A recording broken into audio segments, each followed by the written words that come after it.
Exodus, chapter 1. Now these are the names of the children of Israel which came into Egypt. Every man and his household came with Jacob. Reuben, Simeon, Levi, and Judah, Issachar, Zebulun, and Benjamin, Dan and Naphtali, Gad and Asher.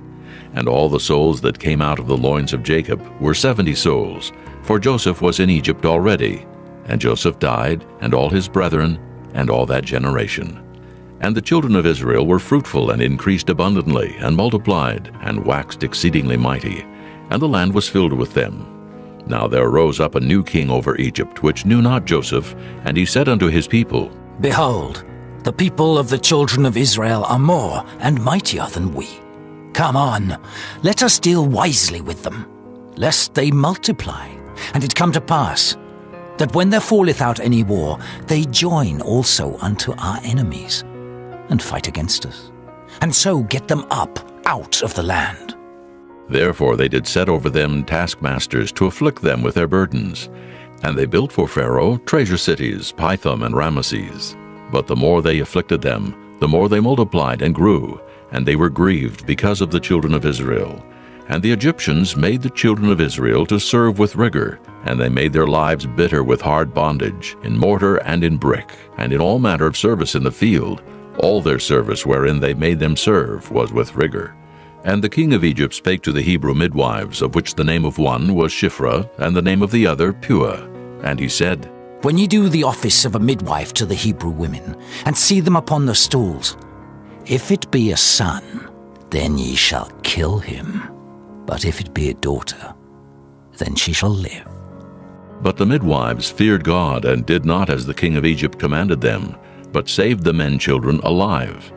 And the king of Egypt called for the midwives, and said unto them, Why have ye done this thing, and have saved the men children alive? And the midwives said unto Pharaoh, Because the Hebrew women are not as the Egyptian women, for they are lively, and are delivered ere the midwives come in unto them. Therefore God dealt well with the midwives, and the people multiplied and waxed very mighty. And it came to pass, because the midwives feared God, that he made them houses. And Pharaoh charged all his people, saying, Every son that is born ye shall cast into the river, and every daughter ye shall save alive. Chapter 2. And there went a man of the house of Levi, and took to wife a daughter of Levi. And the woman conceived, and bare a son. And when she saw him that he was a goodly child, she hid him 3 months. And when she could no longer hide him, she took for him an ark of bulrushes, and daubed it with slime and with pitch, and put the child therein. And she laid it in the flags by the river's brink. And his sister stood afar off, to wit what would be done to him.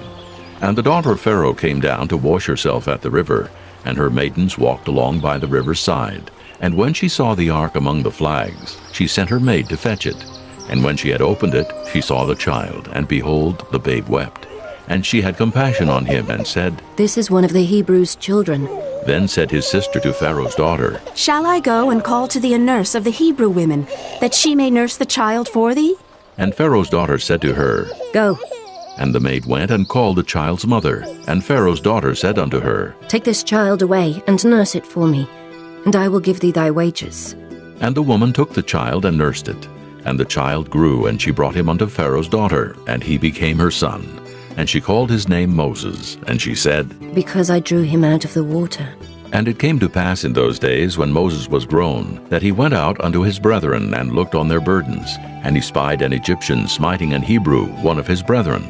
And he looked this way and that way, and when he saw that there was no man, he slew the Egyptian, and hid him in the sand. And when he went out the second day, behold, 2 men of the Hebrews strove together. And he said to him that did the wrong, Wherefore smitest thou thy fellow? And he said, Who made thee a prince and a judge over us? Intendest thou to kill me as thou killedst the Egyptian? And Moses feared, and said, Surely this thing is known. Now when Pharaoh heard this thing, he sought to slay Moses. But Moses fled from the face of Pharaoh, and dwelt in the land of Midian. And he sat down by a well. Now the priest of Midian had 7 daughters, and they came and drew water, and filled the troughs to water their father's flock. And the shepherds came and drove them away. But Moses stood up and helped them, and watered their flock. And when they came to rule their father, he said, How is it that ye are come so soon today? And they said, An Egyptian delivered us out of the hand of the shepherds, and also drew water enough for us, and watered the flock. And he said unto his daughters, And where is he? Why is it that ye have left the man? Call him, that he may eat bread. And Moses was content to dwell with the man. And he gave Moses Zipporah his daughter, and she bare him a son. And he called his name Gershon, for he said, I have been a stranger in a strange land. And it came to pass in process of time, that the king of Egypt died, and the children of Israel sighed by reason of the bondage. And they cried, and their cry came up unto God by reason of the bondage. And God heard their groaning. And God remembered his covenant with Abraham, with Isaac, and with Jacob. And God looked upon the children of Israel, and God had respect unto them. Chapter 3. Now Moses kept the flock of Jethro his father-in-law, the priest of Midian. And he led the flock to the backside of the desert, and came to the mountain of God, even to Horeb. And the angel of the Lord appeared unto him in a flame of fire out of the midst of a bush. And he looked, and behold, the bush burned with fire, and the bush was not consumed. And Moses said, I will now turn aside and see this great sight, why the bush is not burnt. And when the Lord saw that he turned aside to see, God called unto him out of the midst of the bush, and said, Moses, Moses. And he said, Here am I. And he said, Draw not nigh hither. Put off thy shoes from off thy feet, for the place whereon thou standest is holy ground. Moreover he said, I am the God of thy father, the God of Abraham, the God of Isaac, and the God of Jacob. And Moses hid his face, for he was afraid to look upon God. And the Lord said, I have surely seen the affliction of my people which are in Egypt, and have heard their cry by reason of their taskmasters. For I know their sorrows, and I am come down to deliver them out of the hand of the Egyptians, and to bring them up out of that land, unto a good land and a large, unto a land flowing with milk and honey, unto the place of the Canaanites, and the Hittites, and the Amorites, and the Perizzites, and the Hivites, and the Jebusites. Now therefore, behold, the cry of the children of Israel is come unto me, and I have also seen the oppression wherewith the Egyptians oppress them. Come now therefore, and I will send thee unto Pharaoh, that thou mayest bring forth my people, the children of Israel, out of Egypt. And Moses said unto God, Who am I, that I should go unto Pharaoh, and that I should bring forth the children of Israel out of Egypt? And he said, Certainly I will be with thee, and this shall be a token unto thee that I have sent thee. When thou hast brought forth the people out of Egypt, ye shall serve God upon this mountain. And Moses said unto God, Behold, when I come unto the children of Israel, and shall say unto them, The God of your fathers hath sent me unto you, and they shall say to me, What is his name? What shall I say unto them? And God said unto Moses, I am that I am. And he said, Thus shalt thou say unto the children of Israel, I am hath sent me unto you. And God said moreover unto Moses, Thus shalt thou say unto the children of Israel, The Lord God of your fathers, the God of Abraham, the God of Isaac, and the God of Jacob hath sent me unto you. This is my name forever, and this is my memorial unto all generations. Go and gather the elders of Israel together, and say unto them, The Lord God of your fathers, the God of Abraham, of Isaac, and of Jacob, appeared unto me, saying, I have surely visited you, and seen that which is done to you in Egypt. And I have said, I will bring you up out of the affliction of Egypt, unto the land of the Canaanites, and the Hittites, and the Amorites, and the Perizzites, and the Hivites, and the Jebusites, unto a land flowing with milk and honey. And they shall hearken to thy voice, and thou shalt come, thou and the elders of Israel, unto the king of Egypt, and ye shall say unto him, The Lord God of the Hebrews hath met with us, and now let us go. We beseech thee, 3 days' journey into the wilderness, that we may sacrifice to the Lord our God. And I am sure that the king of Egypt will not let you go, no, not by a mighty hand. And I will stretch out my hand and smite Egypt with all my wonders which I will do in the midst thereof. And after that he will let you go. And I will give this people favor in the sight of the Egyptians. And it shall come to pass, that when ye go, ye shall not go empty. But every woman shall borrow of her neighbor, and of her that sojourneth in her house, jewels of silver, and jewels of gold, and raiment. And ye shall put them upon your sons and upon your daughters, and ye shall spoil the Egyptians. Chapter 4. And Moses answered and said, But behold, they will not believe me, nor hearken unto my voice. For they will say, The Lord hath not appeared unto thee. And the Lord said unto him, What is that in thine hand? And he said, A rod. And he said, Cast it on the ground. And he cast it on the ground, and it became a serpent, and Moses fled from before it. And the Lord said unto Moses, Put forth thine hand, and take it by the tail. And he put forth his hand, and caught it, and it became a rod in his hand. That they may believe that the Lord God of their fathers, the God of Abraham, the God of Isaac, and the God of Jacob, hath appeared unto thee. And the Lord said furthermore unto him, Put now thine hand into thy bosom. And he put his hand into his bosom. And when he took it out, behold, his hand was leprous as snow. And he said, Put thine hand into thy bosom again. And he put his hand into his bosom again, and plucked it out of his bosom. And behold, it was turned again as his other flesh. And it shall come to pass, if they will not believe thee, neither hearken to the voice of the first sign, that they will believe the voice of the latter sign. And it shall come to pass, if they will not believe also these two signs, neither hearken unto thy voice, that thou shalt take of the water of the river, and pour it upon the dry land. And the water which thou takest out of the river shall become blood upon the dry land. And Moses said unto the Lord, O my Lord, I am not eloquent, neither heretofore nor since thou hast spoken unto thy servant, but I am slow of speech, and of a slow tongue. And the Lord said unto him, Who hath made man's mouth? Or who maketh the dumb or deaf, or the seen or the blind? Have not I the Lord? Now therefore go, and I will be with thy mouth, and teach thee what thou shalt say. And he said, O my Lord, send, I pray thee, by the hand of him whom thou wilt send. And the anger of the Lord was kindled against Moses, and he said, Is not Aaron the Levite thy brother? I know that he can speak well. And also, behold, he cometh forth to meet thee, and when he seeth thee, he will be glad in his heart. And thou shalt speak unto him, and put words in his mouth. And I will be with thy mouth, and with his mouth, and will teach you what ye shall do.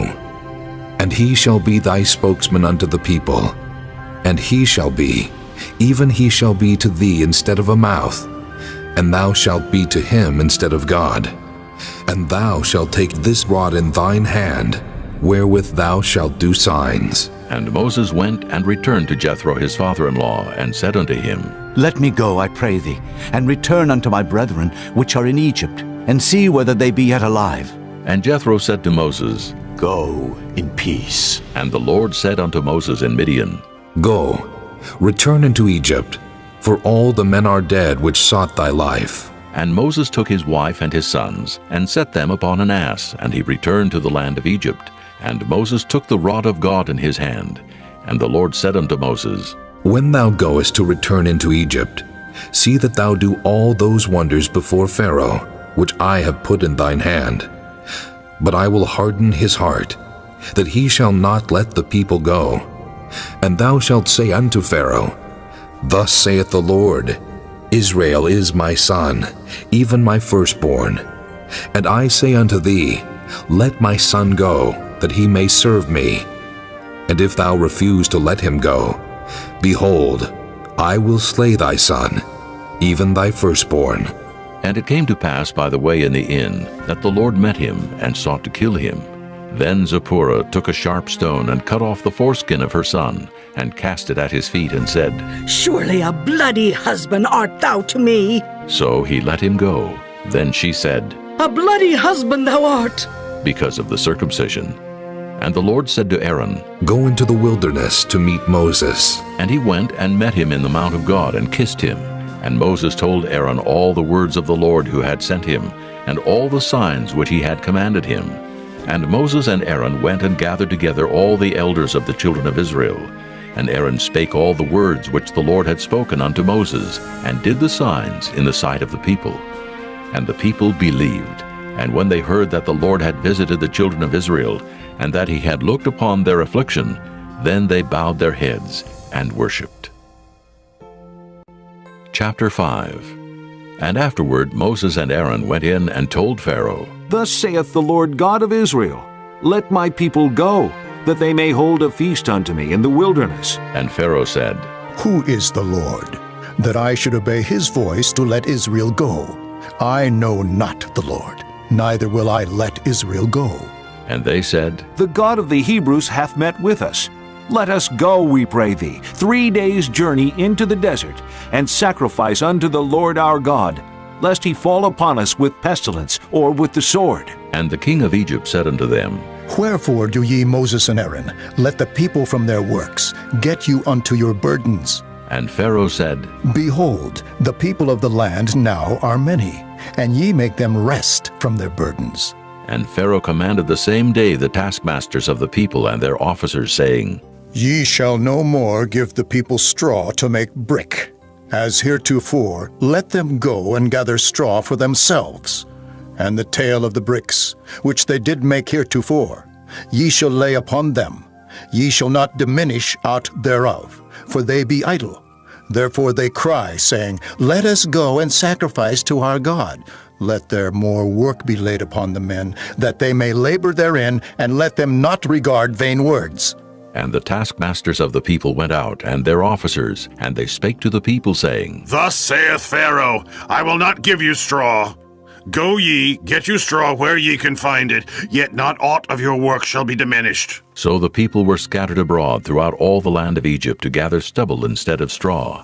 And the taskmasters hasted them, saying, Fulfill your works, your daily tasks, as when there was straw. And the officers of the children of Israel, which Pharaoh's taskmasters had set over them, were beaten and demanded, Wherefore have ye not fulfilled your task in making brick both yesterday and today, as heretofore? Then the officers of the children of Israel came and cried unto Pharaoh, saying, Wherefore dealest thou thus with thy servants? There is no straw given unto thy servants, and they say to us, Make brick. And behold, thy servants are beaten, but the fault is in thine own people. But he said, Ye are idle. Ye are idle. Therefore ye say, Let us go and do sacrifice to the Lord.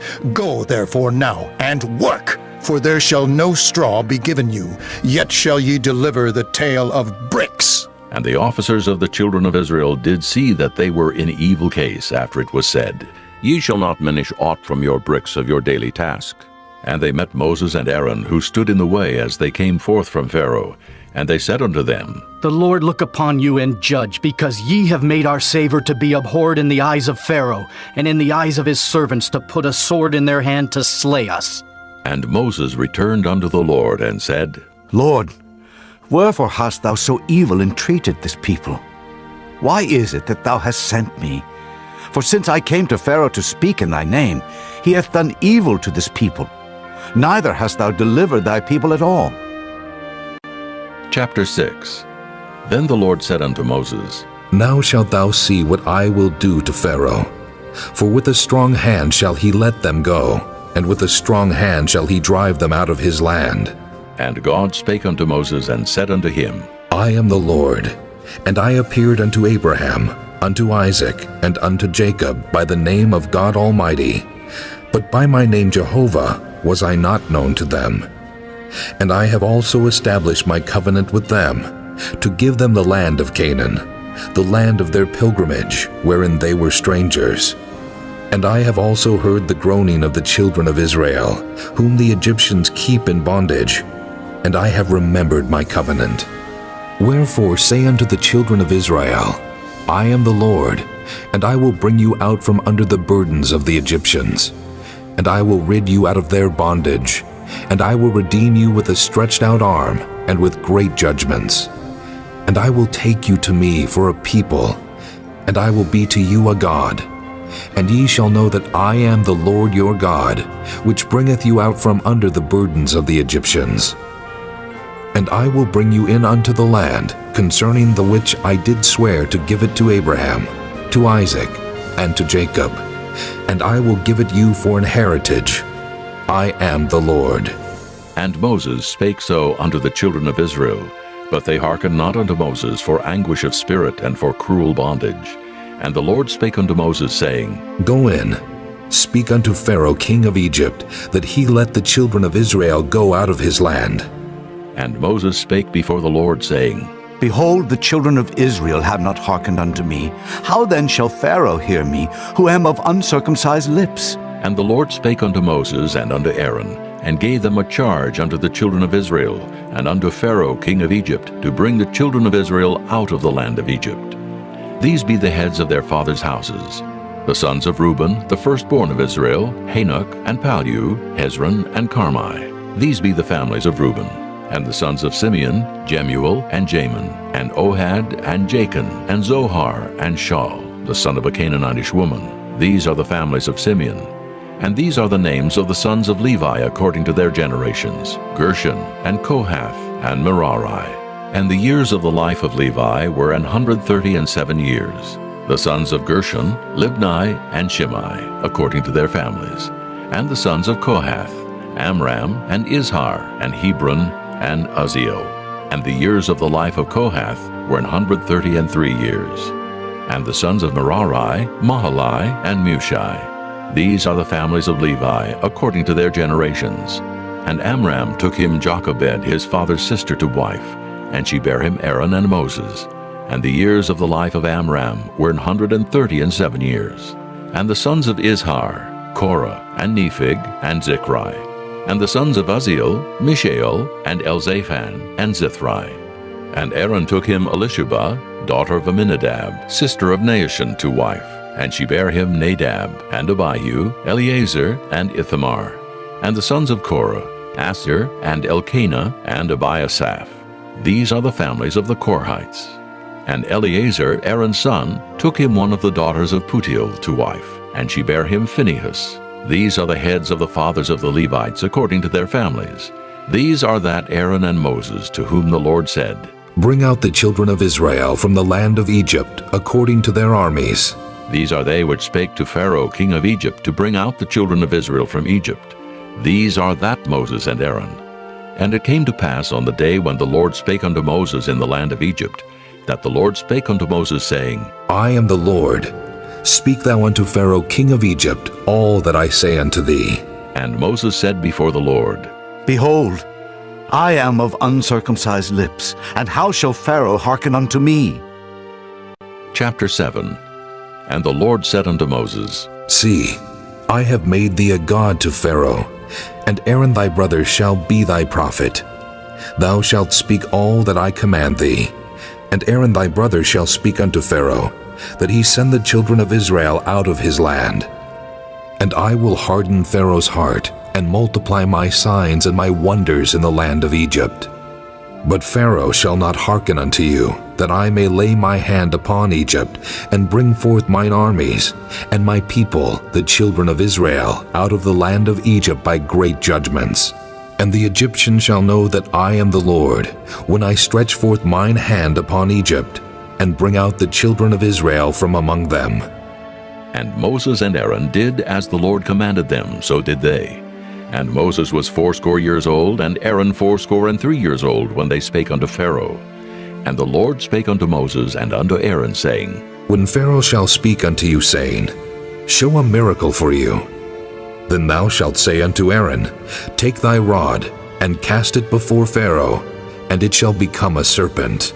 And Moses and Aaron went in unto Pharaoh, and they did so as the Lord had commanded. And Aaron cast down his rod before Pharaoh, and before his servants, and it became a serpent. Then Pharaoh also called the wise men and the sorcerers. Now the magicians of Egypt, they also did in like manner with their enchantments. For they cast down every man his rod, and they became serpents. But Aaron's rod swallowed up their rods. And he hardened Pharaoh's heart, that he hearkened not unto them, as the Lord had said. And the Lord said unto Moses, Pharaoh's heart is hardened, he refuseth to let the people go. Get thee unto Pharaoh in the morning. Lo, he goeth out unto the water. And thou shalt stand by the river's brink against Hecom. And the rod which was turned to a serpent shalt thou take in thine hand. And thou shalt say unto him, The Lord God of the Hebrews hath sent me unto thee, saying, Let my people go, that they may serve me in the wilderness. And behold, hitherto thou wouldest not hear. Thus saith the Lord, In this thou shalt know that I am the Lord. Behold, I will smite with the rod that is in mine hand upon the waters which are in the river, and they shall be turned to blood. And the fish that is in the river shall die, and the river shall stink, and the Egyptians shall loathe to drink of the water of the river. And the Lord spake unto Moses, Say unto Aaron, Take thy rod, and stretch out thine hand upon the waters of Egypt, upon their streams, upon their rivers, and upon their ponds, and upon all their pools of water, that they may become blood, and that there may be blood throughout all the land of Egypt, both in vessels of wood and in vessels of stone. And Moses and Aaron did so as the Lord commanded. And he lifted up the rod, and smote the waters that were in the river in the sight of Pharaoh, and in the sight of his servants. And all the waters that were in the river were turned to blood, and the fish that was in the river died. And the river stank, and the Egyptians could not drink of the water of the river, and there was blood throughout all the land of Egypt. And the magicians of Egypt did so with their enchantments, and Pharaoh's heart was hardened, neither did he hearken unto them as the Lord had said. And Pharaoh turned and went into his house, neither did he set his heart to this also. And all the Egyptians digged round about the river for water to drink, for they could not drink of the water of the river. And 7 days were fulfilled after that the Lord had smitten the river. Chapter 8. And the Lord spake unto Moses, Go unto Pharaoh, and say unto him, Thus saith the Lord, Let my people go, that they may serve me. And if thou refuse to let them go, behold, I will smite all thy borders with frogs, and the river shall bring forth frogs abundantly, which shall go up and come into thine house, and into thy bedchamber, and upon thy bed, and into the house of thy servants, and upon thy people, and into thine ovens, and into thy kneading troughs. And the frogs shall come up both on thee, and upon thy people, and upon all thy servants. And the Lord spake unto Moses, Say unto Aaron, Stretch forth thine hand with thy rod over the streams, over the rivers, and over the ponds, and cause frogs to come up upon the land of Egypt. And Aaron stretched out his hand over the waters of Egypt, and the frogs came up and covered the land of Egypt. And the magicians did so with their enchantments, and brought up frogs upon the land of Egypt. Then Pharaoh called for Moses and Aaron and said, Entreat the Lord, that he may take away the frogs from me and from my people. And I will let the people go, that they may do sacrifice unto the Lord. And Moses said unto Pharaoh, Glory over me.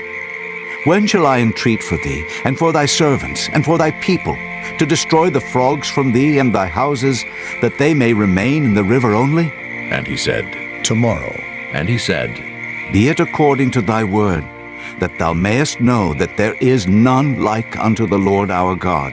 And the frogs shall depart from thee, and from thy houses, and from thy servants, and from thy people.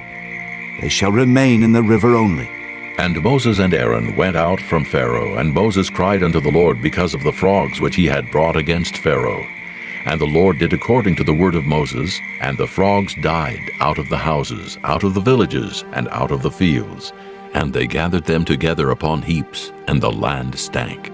But when Pharaoh saw that there was respite, he hardened his heart, and hearkened not unto them as the Lord had said. And the Lord said unto Moses, Say unto Aaron, Stretch out thy rod, and smite the dust of the land, that it may become lice throughout all the land of Egypt. And they did so. For Aaron stretched out his hand with his rod, and smote the dust of the earth, and it became lice in man and in beast. All the dust of the land became lice throughout all the land of Egypt. And the magicians did so with their enchantments to bring forth lice, but they could not. So there were lice upon man and upon beast. Then the magicians said unto Pharaoh, This is the finger of God. And Pharaoh's heart was hardened, and he hearkened not unto them as the Lord had said. And the Lord said unto Moses, Rise up early in the morning, and stand before Pharaoh. Lo, he cometh forth to the water, and say unto him, Thus saith the Lord, Let my people go, that they may serve me.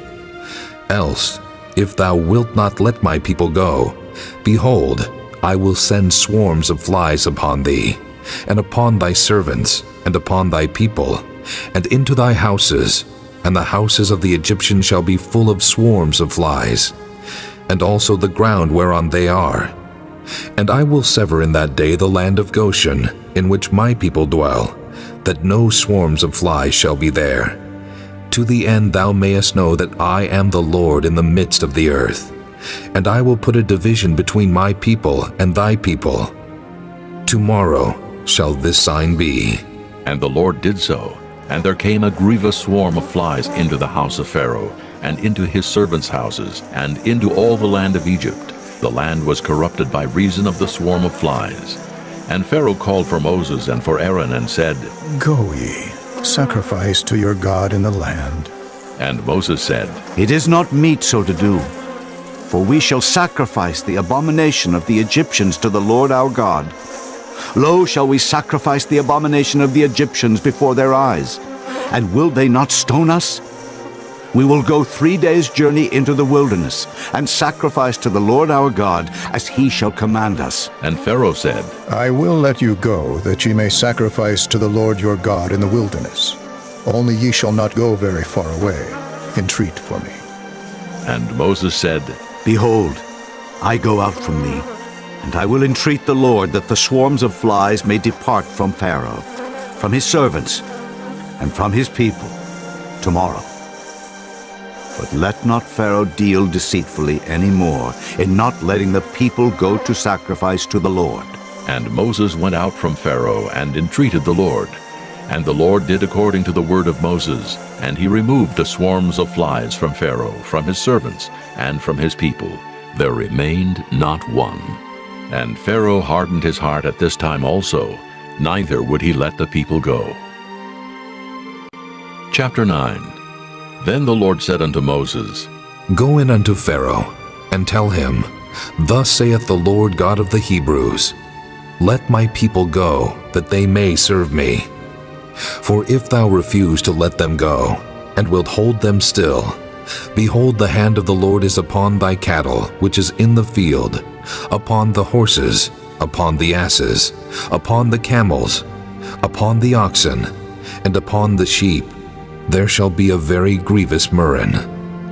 And the Lord shall sever between the cattle of Israel and the cattle of Egypt, and there shall nothing die of all that is the children's of Israel. And the Lord appointed a set time, saying, Tomorrow the Lord shall do this thing in the land. And the Lord did that thing on the morrow, and all the cattle of Egypt died, but of the cattle of the children of Israel died not one. And Pharaoh sent, and behold, there was not one of the cattle of the Israelites dead. And the heart of Pharaoh was hardened, and he did not let the people go. And the Lord said unto Moses and unto Aaron, Take to you handfuls of ashes of the furnace, and let Moses sprinkle it toward the heaven in the sight of Pharaoh. And it shall become small dust in all the land of Egypt, and shall be a boil breaking forth with blains upon man, and upon beast throughout all the land of Egypt. And they took ashes of the furnace, and stood before Pharaoh, and Moses sprinkled it up toward heaven, and it became a boil breaking forth with blains upon man and upon beast. And the magicians could not stand before Moses because of the boils, for the boil was upon the magicians and upon all the Egyptians. And the Lord hardened the heart of Pharaoh, and he hearkened not unto them, as the Lord had spoken unto Moses. And the Lord said unto Moses, Rise up early in the morning, and stand before Pharaoh, and say unto him, Thus saith the Lord God of the Hebrews, Let my people go, that they may serve me. For I will at this time send all my plagues upon thine heart, and upon thy servants, and upon thy people, that thou mayest know that there is none like me in all the earth. For now I will stretch out my hand, that I may smite thee and thy people with pestilence, and thou shalt be cut off from the earth. And in very deed for this cause have I raised thee up, for to show in thee my power, and that my name may be declared throughout all the earth. As yet exaltest thou thyself against my people, that thou wilt not let them go? Behold, tomorrow about this time, I will cause it to rain a very grievous hail, such as hath not been in Egypt since the foundation thereof even until now. Send therefore now, and gather thy cattle, and all that thou hast in the field, for upon every man and beast which shall be found in the field, and shall not be brought home, the hail shall come down upon them, and they shall die. He that feared the word of the Lord among the servants of Pharaoh made his servants and his cattle flee into the houses. And he that regarded not the word of the Lord left his servants and his cattle in the field. And the Lord said unto Moses, Stretch forth thine hand toward heaven, that there may be hail in all the land of Egypt, upon man, and upon beast, and upon every herb of the field throughout the land of Egypt. And Moses stretched forth his rod toward heaven, and the Lord sent thunder and hail, and the fire ran along upon the ground, and the Lord rained hail upon the land of Egypt. So there was hail and fire mingled with the hail, very grievous, such as there was none like it in all the land of Egypt, since it became a nation. And the hail smote throughout all the land of Egypt, all that was in the field, both man and beast. And the hail smote every herb of the field, and brake every tree of the field. Only in the land of Goshen, where the children of Israel were, was there no hail. And Pharaoh sent and called for Moses and Aaron, and said unto them, I have sinned this time. The Lord is righteous, and I and my people are wicked. Entreat the Lord, for it is enough, that there be no more mighty thunderings and hail, and I will let you go, and ye shall stay no longer. And Moses said unto him, As soon as I am gone out of the city, I will spread abroad my hands unto the Lord, and the thunder shall cease, neither shall there be any more hail, that thou mayest know how that the earth is the Lord's. But as for thee and thy servants, I know that ye will not yet fear the Lord God. And the flax and the barley was smitten, for the barley was in the ear, and the flax was bold. But the wheat and the rye were not smitten, for they were not grown up. And Moses went out of the city from Pharaoh, and spread abroad his hands unto the Lord. And the thunders and hail ceased, and the rain was not poured upon the earth. And when Pharaoh saw that the rain and the hail and the thunders were ceased, he sinned yet more, and hardened his heart, he and his servants. And the heart of Pharaoh was hardened, neither would he let the children of Israel go, as the Lord had spoken by Moses. Chapter 10. And the Lord said unto Moses, Go in unto Pharaoh, for I have hardened his heart and the heart of his servants, that I might show these my signs before him, and that thou mayest tell in the ears of thy son, and of thy son's son, what things I have wrought in Egypt, and my signs which I have done among them, that ye may know how that I am the Lord. And Moses and Aaron came in unto Pharaoh, and said unto him, Thus saith the Lord God of the Hebrews, How long wilt thou refuse to humble thyself before me? Let my people go, that they may serve me. Else, if thou refuse to let my people go, behold, tomorrow will I bring the locusts into thy coast, and they shall cover the face of the earth, that one cannot be able to see the earth. And they shall eat the residue of that which is escaped, which remaineth unto you from the hail, and shall eat every tree which groweth for you out of the field. And they shall fill thy houses, and the houses of all thy servants, and the houses of all the Egyptians, which neither thy fathers nor thy fathers' fathers have seen, since the day that they were upon the earth unto this day. And he turned himself, and went out from Pharaoh. And Pharaoh's servants said unto him, How long shall this man be a snare unto us? Let the men go, that they may serve the Lord their God. Knowest thou not yet that Egypt is destroyed? And Moses and Aaron were brought again unto Pharaoh, and he said unto them, Go, serve the Lord your God. But who are they that shall go? And Moses said, We will go with our young and with our old, with our sons and with our daughters, with our flocks and with our herds will we go. For we must hold a feast unto the Lord. And he said unto them, Let the Lord be so with you, as I will let you go, and your little ones. Look to it, for evil is before you. Not so, go now ye that are men, and serve the Lord, for that ye did desire. And they were driven out from Pharaoh's presence. And the Lord said unto Moses, Stretch out thine hand over the land of Egypt for the locusts, that they may come up upon the land of Egypt, and eat every herb of the land, even all that the hail hath left. And Moses stretched forth his rod over the land of Egypt. And the Lord brought an east wind upon the land all that day and all that night. And when it was morning, the east wind brought the locusts. And the locusts went up over all the land of Egypt, and rested in all the coasts of Egypt. Very grievous were they. Before them there were no such locusts as they, neither after them shall be such. For they covered the face of the whole earth, so that the land was darkened. And they did eat every herb of the land, and all the fruit of the trees which the hail had left. And there remained not any green thing in the trees, or in the herbs of the field, through all the land of Egypt. Then Pharaoh called for Moses and Aaron in haste, and he said, I have sinned against the Lord your God and against you. Now therefore forgive, I pray thee, my sin only this once, and entreat the Lord your God that he may take away from me this death only. And he went out from Pharaoh and entreated the Lord. And the Lord turned a mighty strong west wind, which took away the locusts and cast them into the Red Sea. There remained not one locust in all the coasts of Egypt. But the Lord hardened Pharaoh's heart, so that he would not let the children of Israel go. And the Lord said unto Moses, Stretch out thine hand toward heaven, that there may be darkness over the land of Egypt, even darkness which may be felt. And Moses stretched forth his hand toward heaven, and there was a thick darkness in all the land of Egypt 3 days. They saw not one another, neither rose any from his place for 3 days, but all the children of Israel had light in their dwellings. And Pharaoh called unto Moses and said, Go ye, serve the Lord. Only let your flocks and your herds be stayed. Let your little ones also go with you. And Moses said, Thou must give us also sacrifices and burnt offerings, that we may sacrifice unto the Lord our God. Our cattle also shall go with us. There shall not an hoof be left behind, for thereof must we take to serve the Lord our God. And we know not with what we must serve the Lord until we come thither. But the Lord hardened Pharaoh's heart, and he would not let them go. And Pharaoh said unto him, Get thee from me. Take heed to thyself. See my face no more, for in that day thou seest my face, thou shalt die. And Moses said, Thou hast spoken well. I will see thy face again no more.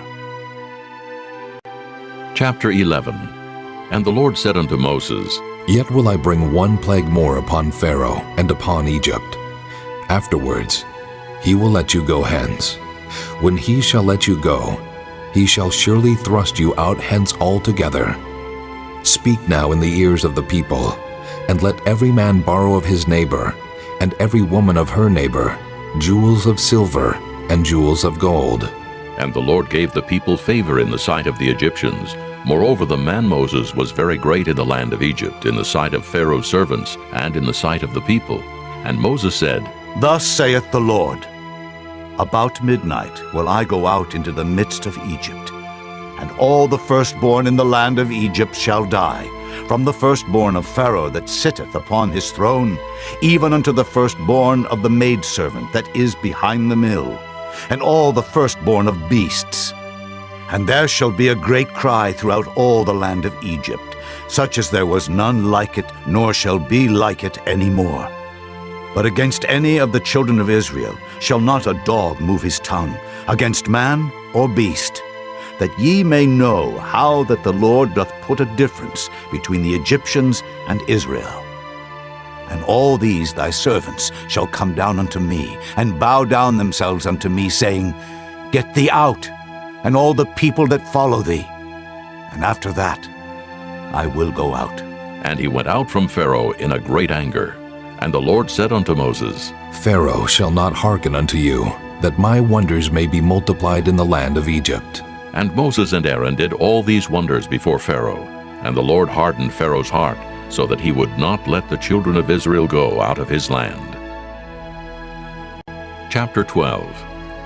And the Lord spake unto Moses and Aaron in the land of Egypt, saying, This month shall be unto you the beginning of months. It shall be the first month of the year to you. Speak ye unto all the congregation of Israel, saying, In the 10th day of this month they shall take to them every man a lamb, according to the house of their fathers, a lamb for an house. And if the household be too little for the lamb, let him and his neighbor next unto his house take it according to the number of the souls.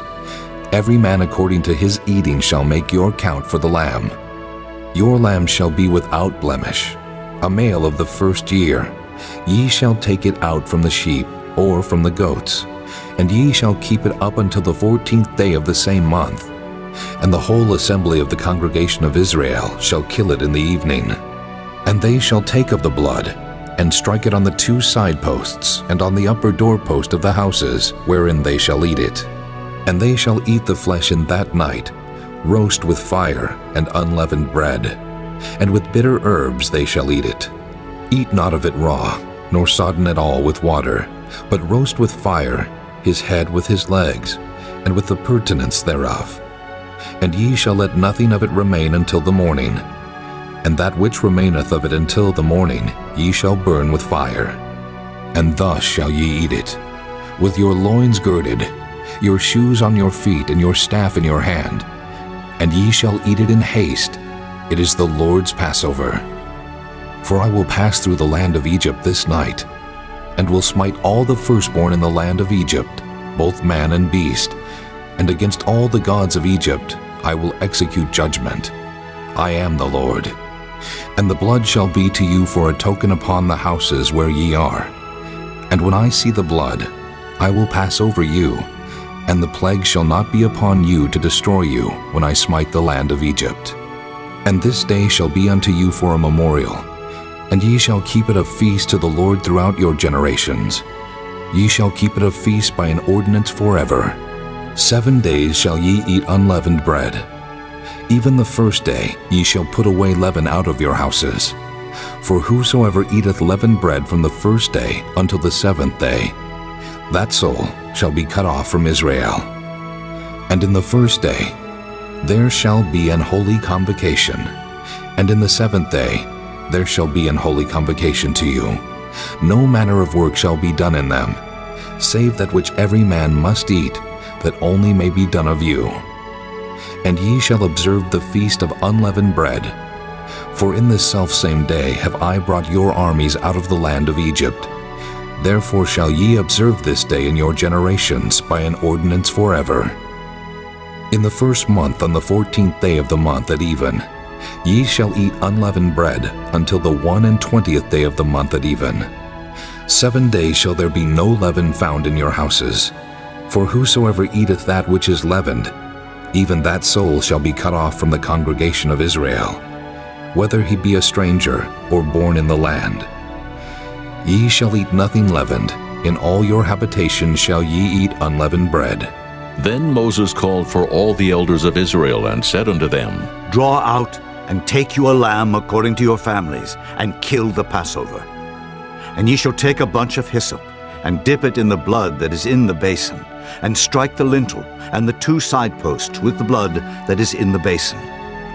And none of you shall go out at the door of his house until the morning, for the Lord will pass through to smite the Egyptians. And when he seeth the blood upon the lintel and on the 2 side posts, the Lord will pass over the door, and will not suffer the destroyer to come in unto your houses to smite you.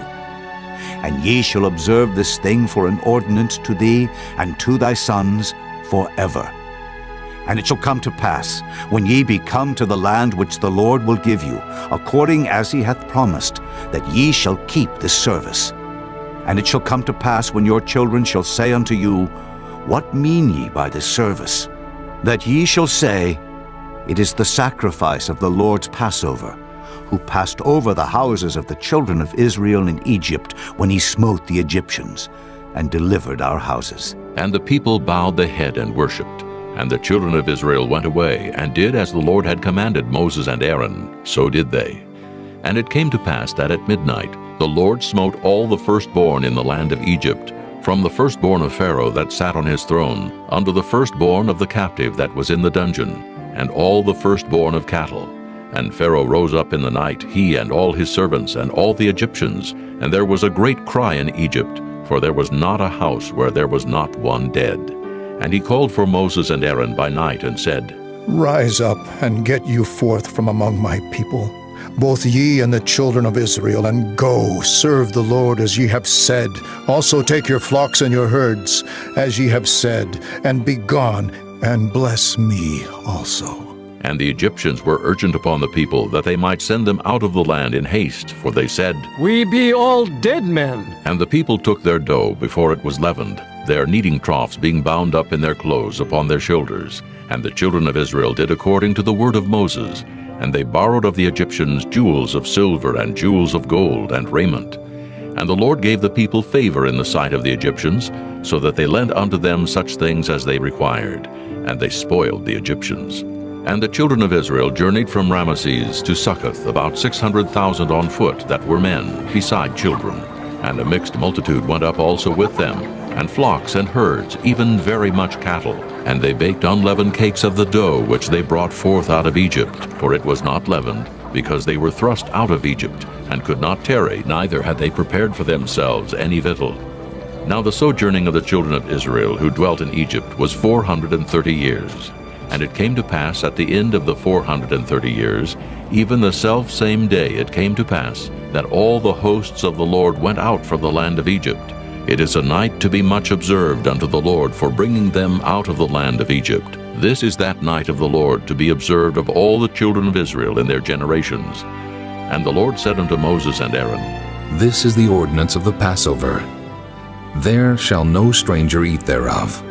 But every man's servant that is bought for money, when thou hast circumcised him, then shall he eat thereof. A foreigner and an hired servant shall not eat thereof. In one house shall it be eaten. Thou shalt not carry forth aught of the flesh abroad out of the house, neither shall ye break a bone thereof. All the congregation of Israel shall keep it. And when a stranger shall sojourn with thee, and will keep the Passover to the Lord, let all his males be circumcised, and then let him come near and keep it. And he shall be as one that is born in the land, for no uncircumcised person shall eat thereof. One law shall be to him that is homeborn, and unto the stranger that sojourneth among you. Thus did all the children of Israel, as the Lord commanded Moses and Aaron, so did they. And it came to pass the selfsame day that the Lord did bring the children of Israel out of the land of Egypt by their armies. Chapter 13. And the Lord spake unto Moses, saying, Sanctify unto me all the firstborn. Whatsoever openeth the womb among the children of Israel, both of man and of beast, it is mine. And Moses said unto the people, Remember this day, in which ye came out from Egypt, out of the house of bondage. For by strength of hand the Lord brought you out from this place. There shall no leavened bread be eaten. This day came ye out in the month Abib. And it shall be, when the Lord shall bring thee into the land of the Canaanites, and the Hittites, and the Amorites, and the Hivites, and the Jebusites, which he sware unto thy fathers to give thee, a land flowing with milk and honey, that thou shalt keep this service in this month. 7 days thou shalt eat unleavened bread, and in the 7th day shall be a feast to the Lord. Unleavened bread shall be eaten 7 days, and there shall no leavened bread be seen with thee. Neither shall there be leaven seen with thee in all thy quarters. And thou shalt show thy son in that day, saying, This is done because of that which the Lord did unto me when I came forth out of Egypt. And it shall be for a sign unto thee upon thine hand, and for a memorial between thine eyes, that the Lord's law may be in thy mouth. For with a strong hand hath the Lord brought thee out of Egypt. Thou shalt therefore keep this ordinance in his season from year to year.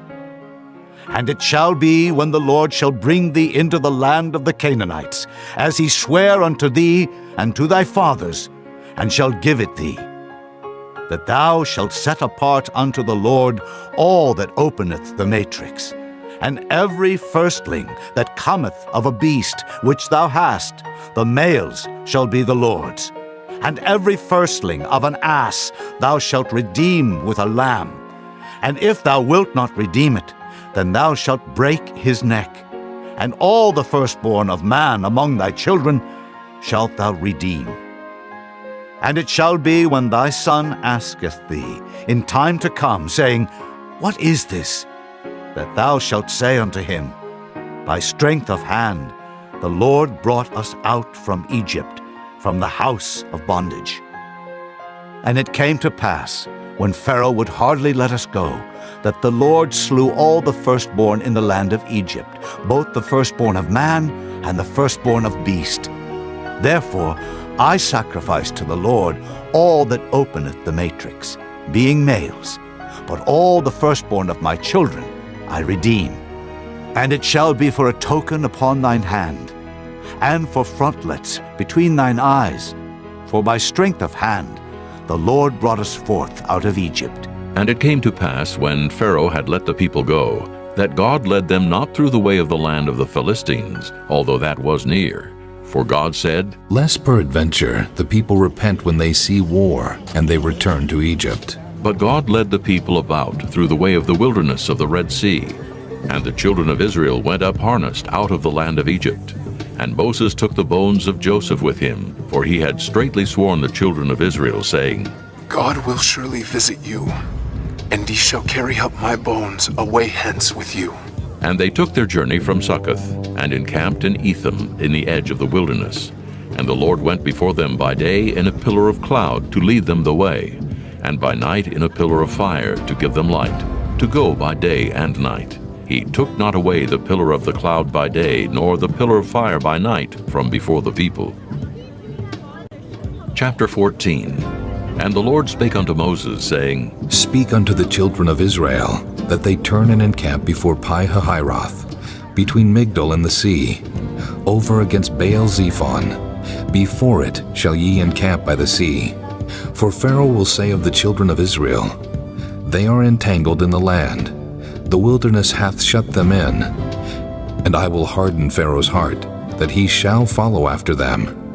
And I will be honored upon Pharaoh, and upon all his host, that the Egyptians may know that I am the Lord. And they did so. And it was told the king of Egypt that the people fled, and the heart of Pharaoh and of his servants was turned against the people, and they said, Why have we done this, that we have let Israel go from serving us? And he made ready his chariot, and took his people with him. And he took 600 chosen chariots, and all the chariots of Egypt, and captains over every one of them. And the Lord hardened the heart of Pharaoh, king of Egypt, and he pursued after the children of Israel. And the children of Israel went out with an high hand. But the Egyptians pursued after them, all the horses and chariots of Pharaoh, and his horsemen, and his army, and overtook them encamping by the sea beside Pi-hahiroth, before Baal-zephon. And when Pharaoh drew nigh, the children of Israel lifted up their eyes, and behold, the Egyptians marched after them, and they were sore afraid. And the children of Israel cried out unto the Lord, and they said unto Moses, Because there were no graves in Egypt hast thou taken us away to die in the wilderness? Wherefore hast thou dealt thus with us to carry us forth out of Egypt? Is not this the word that we did tell thee in Egypt, saying, Let us alone, that we may serve the Egyptians? For it had been better for us to serve the Egyptians than that we should die in the wilderness. And Moses said unto the people, Fear ye not. Stand still, and see the salvation of the Lord, which he will show to you today. For the Egyptians, whom ye have seen today, ye shall see them again no more forever. The Lord shall fight for you, and ye shall hold your peace. And the Lord said unto Moses, Wherefore criest thou unto me? Speak unto the children of Israel, that they go forward. But lift thou up thy rod, and stretch out thine hand over the sea, and divide it. And the children of Israel shall go on dry ground through the midst of the sea. And I, behold, I will harden the hearts of the Egyptians, and they shall follow them. And I will get me honor upon Pharaoh, and upon all his host, upon his chariots, and upon his horsemen.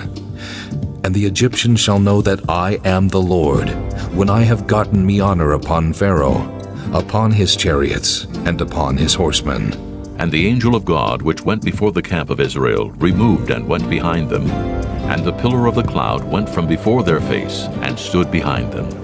And it came between the camp of the Egyptians and the camp of Israel, and it was a cloud and darkness to them, but it gave light by night to these, so that the one came not near the other all the night. And Moses stretched out his hand over the sea, and the Lord caused the sea to go back by a strong east wind all that night, and made the sea dry land, and the waters were divided. And the children of Israel went into the midst of the sea upon the dry ground, and the waters were a wall unto them on their right hand and on their left. And the Egyptians pursued, and went in after them to the midst of the sea, even all Pharaoh's horses, his chariots, and his horsemen. And it came to pass that in the morning watch the Lord looked unto the host of the Egyptians through the pillar of fire and of the cloud, and troubled the host of the Egyptians, and took off their chariot wheels, that they drave them heavily, so that the Egyptians said, Let us flee from the face of Israel, for the Lord fighteth for them against the Egyptians. And the Lord said unto Moses, Stretch out thine hand over the sea, that the waters may come again upon the Egyptians, upon their chariots, and upon their horsemen. And Moses stretched forth his hand over the sea, and the sea returned to his strength when the morning appeared. And the Egyptians fled against it, and the Lord overthrew the Egyptians in the midst of the sea. And the waters returned, and covered the chariots and the horsemen, and all the host of Pharaoh that came into the sea after them. There remained not so much as one of them. But the children of Israel walked upon dry land in the midst of the sea, and the waters were a wall unto them on their right hand and on their left. Thus the Lord saved Israel that day out of the hand of the Egyptians. And Israel saw the Egyptians dead upon the seashore. And Israel saw that great work which the Lord did upon the Egyptians. And the people feared the Lord, and believed the Lord and his servant Moses. Chapter 15. Then sang Moses and the children of Israel this song unto the Lord, and spake, saying, I will sing unto the Lord, for he hath triumphed gloriously. The horse and his rider hath he thrown into the sea. The Lord is my strength and song, and he is become my salvation. He is my God, and I will prepare him an habitation, my father's God, and I will exalt him. The Lord is a man of war. The Lord is his name. Pharaoh's chariots and his host hath he cast into the sea. His chosen captains also are drowned in the Red Sea. The depths have covered them. They sank into the bottom as a stone. Thy right hand, O Lord, is become glorious in power. Thy right hand, O Lord, hath dashed in pieces the enemy. And in the greatness of thine excellency, thou hast overthrown them that rose up against thee. Thou sentest forth thy wrath, which consumed them as stubble. And with the blast of thy nostrils the waters were gathered together. The flood stood upright as an heap, and the depths were congealed in the heart of the sea. The enemy said, I will pursue, I will overtake, I will divide the spoil. My lust shall be satisfied upon them. I will draw my sword, my hand shall destroy them. Thou didst blow with thy wind, the sea covered them. They sank as lead in the mighty waters. Who is like unto thee, O Lord, among the gods? Who is like thee, glorious in holiness, fearful in praises, doing wonders? Thou stretchedst out thy right hand, the earth swallowed them. Thou in thy mercy hast led forth the people which thou hast redeemed. Thou hast guided them in thy strength unto thy holy habitation. The people shall hear and be afraid. Sorrow shall take hold on the inhabitants of Palestina. Then the dukes of Edom shall be amazed. The mighty men of Moab, trembling, shall take hold upon them. All the inhabitants of Canaan shall melt away. Fear and dread shall fall upon them. By the greatness of thine arm they shall be as still as a stone, till thy people pass over, O Lord, till the people pass over which thou hast purchased. Thou shalt bring them in, and plant them in the mountain of thine inheritance, in the place, O Lord, which thou hast made for thee to dwell in the sanctuary, O Lord, which thy hands have established. The Lord shall reign forever and ever. For the horse of Pharaoh went in with his chariots and with his horsemen into the sea, And the Lord brought again the waters of the sea upon them. But the children of Israel went on dry land in the midst of the sea. And Miriam the prophetess, the sister of Aaron, took a timbrel in her hand, and all the women went out after her with timbrels and with dances. And Miriam answered them, Sing ye to the Lord, for he hath triumphed gloriously. The horse and his rider hath he thrown into the sea. So Moses brought Israel from the Red Sea, and they went out into the wilderness of Shur. And they went 3 days in the wilderness and found no water. And when they came to Marah, they could not drink of the waters of Marah, for they were bitter. Therefore the name of it was called Marah. And the people murmured against Moses, saying, What shall we drink? And he cried unto the Lord. And the Lord showed him a tree, which when he had cast into the waters were made sweet. There he made for them a statute and an ordinance, and there he proved them, and said, If thou wilt diligently hearken to the voice of the Lord thy God, and wilt do that which is right in his sight, and wilt give ear to his commandments, and keep all his statutes, I will put none of these diseases upon thee, which I have brought upon the Egyptians. For I am the Lord that healeth thee. And they came to Elim, where were 12 wells of water, and 70 palm trees, and they encamped there by the waters. Chapter 16. And they took their journey from Elim, and all the congregation of the children of Israel came unto the wilderness of Sin, which is between Elim and Sinai, on the 15th day of the 2nd month, after their departing out of the land of Egypt. And the whole congregation of the children of Israel murmured against Moses and Aaron in the wilderness. And the children of Israel said unto them, Would to God we had died by the hand of the Lord in the land of Egypt, when we sat by the flesh pots, and when we did eat bread to the full. For ye have brought us forth into this wilderness, to kill this whole assembly with hunger. Then said the Lord unto Moses, Behold, I will rain bread from heaven for you. And the people shall go out and gather a certain rate every day, that I may prove them whether they will walk in my law or no. And it shall come to pass, that on the 6th day they shall prepare that which they bring in, and it shall be twice as much as they gather daily. And Moses and Aaron said unto all the children of Israel, At even, then ye shall know that the Lord hath brought you out from the land of Egypt.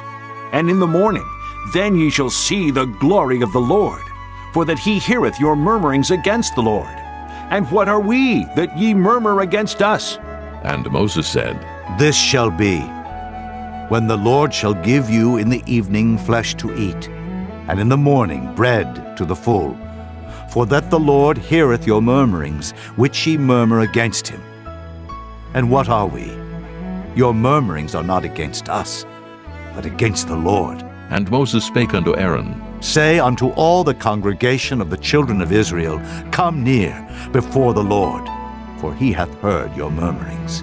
And it came to pass, as Aaron spake unto the whole congregation of the children of Israel, that they looked toward the wilderness, and behold, the glory of the Lord appeared in the cloud. And the Lord spake unto Moses, saying, I have heard the murmurings of the children of Israel. Speak unto them, saying, At even ye shall eat flesh, and in the morning ye shall be filled with bread, and ye shall know that I am the Lord your God. And it came to pass that at even the quails came up and covered the camp, and in the morning the dew lay round about the host. And when the dew that lay was gone up, behold, upon the face of the wilderness there lay a small round thing, as small as the hoarfrost on the ground. And when the children of Israel saw it, they said one to another, It is manna. For they wist not what it was. And Moses said unto them, This is the bread which the Lord hath given you to eat. This is the thing which the Lord hath commanded. Gather of it every man according to his eating, an omer for every man according to the number of your persons. Take ye every man for them which are in his tents. And the children of Israel did so, and gathered some more, some less. And when they did meet it with an omer, he that gathered much had nothing over, and he that gathered little had no lack. They gathered every man according to his eating. And Moses said, Let no man leave of it till the morning. Notwithstanding, they hearkened not unto Moses, but some of them left of it until the morning, and it bred worms, and stank. And Moses was wroth with them. And they gathered it every morning, every man according to his eating, and when the sun waxed hot, it melted. And it came to pass that on the 6th day they gathered twice as much bread, 2 omers for one man. And all the rulers of the congregation came and told Moses, and he said unto them, This is that which the Lord hath said. Tomorrow is the rest of the holy Sabbath unto the Lord. Bake that which ye will bake today, and seethe that ye will seethe. And that which remaineth over, lay up for you to be kept until the morning. And they laid it up till the morning, as Moses bade. And it did not stink, neither was there any worm therein. And Moses said, Eat that today, for today is a Sabbath unto the Lord. Today ye shall not find it in the field. 6 days ye shall gather it, but on the 7th day, which is the Sabbath, in it there shall be none. And it came to pass that there went out some of the people on the 7th day for to gather, and they found none. And the Lord said unto Moses, How long refuse ye to keep my commandments and my laws? See, for that the Lord hath given you the Sabbath. Therefore he giveth you on the 6th day the bread of 2 days. Abide ye every man in his place. Let no man go out of his place on the 7th day. So the people rested on the 7th day. And the house of Israel called the name thereof manna, and it was like coriander seed, white, and the taste of it was like wafers made with honey. And Moses said, This is the thing which the Lord commandeth. Fill an omer of it, to be kept for your generations, that they may see the bread wherewith I have fed you in the wilderness, when I brought you forth from the land of Egypt. And Moses said unto Aaron, Take a pot and put an omer full of manna therein, and lay it up before the Lord, to be kept for your generations. As the Lord commanded Moses, so Aaron laid it up before the testimony to be kept. And the children of Israel did eat manna 40 years, until they came to a land inhabited. They did eat manna until they came unto the borders of the land of Canaan. Now an omer is the 10th part of an ephah.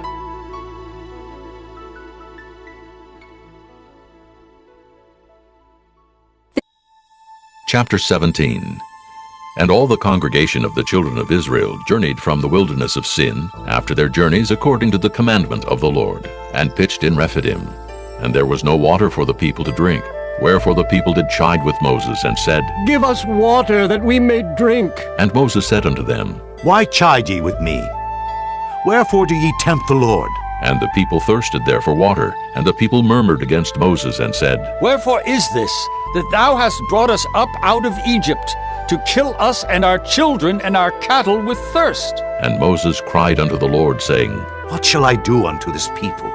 They be almost ready to stone me. And the Lord said unto Moses, Go on before the people, and take with thee of the elders of Israel, and thy rod wherewith thou smotest the river, take in thine hand, and go. Behold, I will stand before thee there upon the rock in Horeb, and thou shalt smite the rock, and there shall come water out of it, that the people may drink. And Moses did so in the sight of the elders of Israel.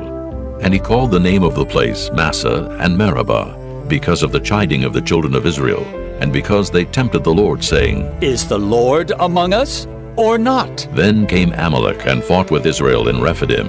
And Moses said unto Joshua, Choose us out men, and go out, fight with Amalek.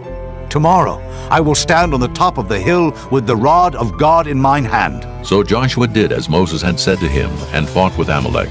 And Moses, Aaron, and Hur went up to the top of the hill. And it came to pass when Moses held up his hand, that Israel prevailed. And when he let down his hand, Amalek prevailed. But Moses' hands were heavy, and they took a stone and put it under him, and he sat thereon. And Aaron and Hur stayed up his hands, the one on the one side, and the other on the other side.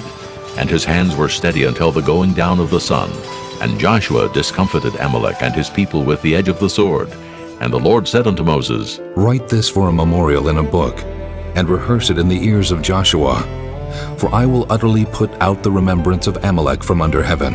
And Moses built an altar, and called the name of it Jehovah Nissi. For he said, Because the Lord hath sworn that the Lord will have war with Amalek from generation to generation. Chapter 18. When Jethro, the priest of Midian, Moses' father-in-law, heard of all that God had done for Moses and for Israel his people, and that the Lord had brought Israel out of Egypt, then Jethro, Moses' father-in-law, took Zipporah, Moses' wife, after he had sent her back, and her 2 sons, of which the name of the one was Gershom. For he said, I have been an alien in a strange land. And the name of the other was Eliezer, for "The God of my father," said he, "was mine help, and delivered me from the sword of Pharaoh."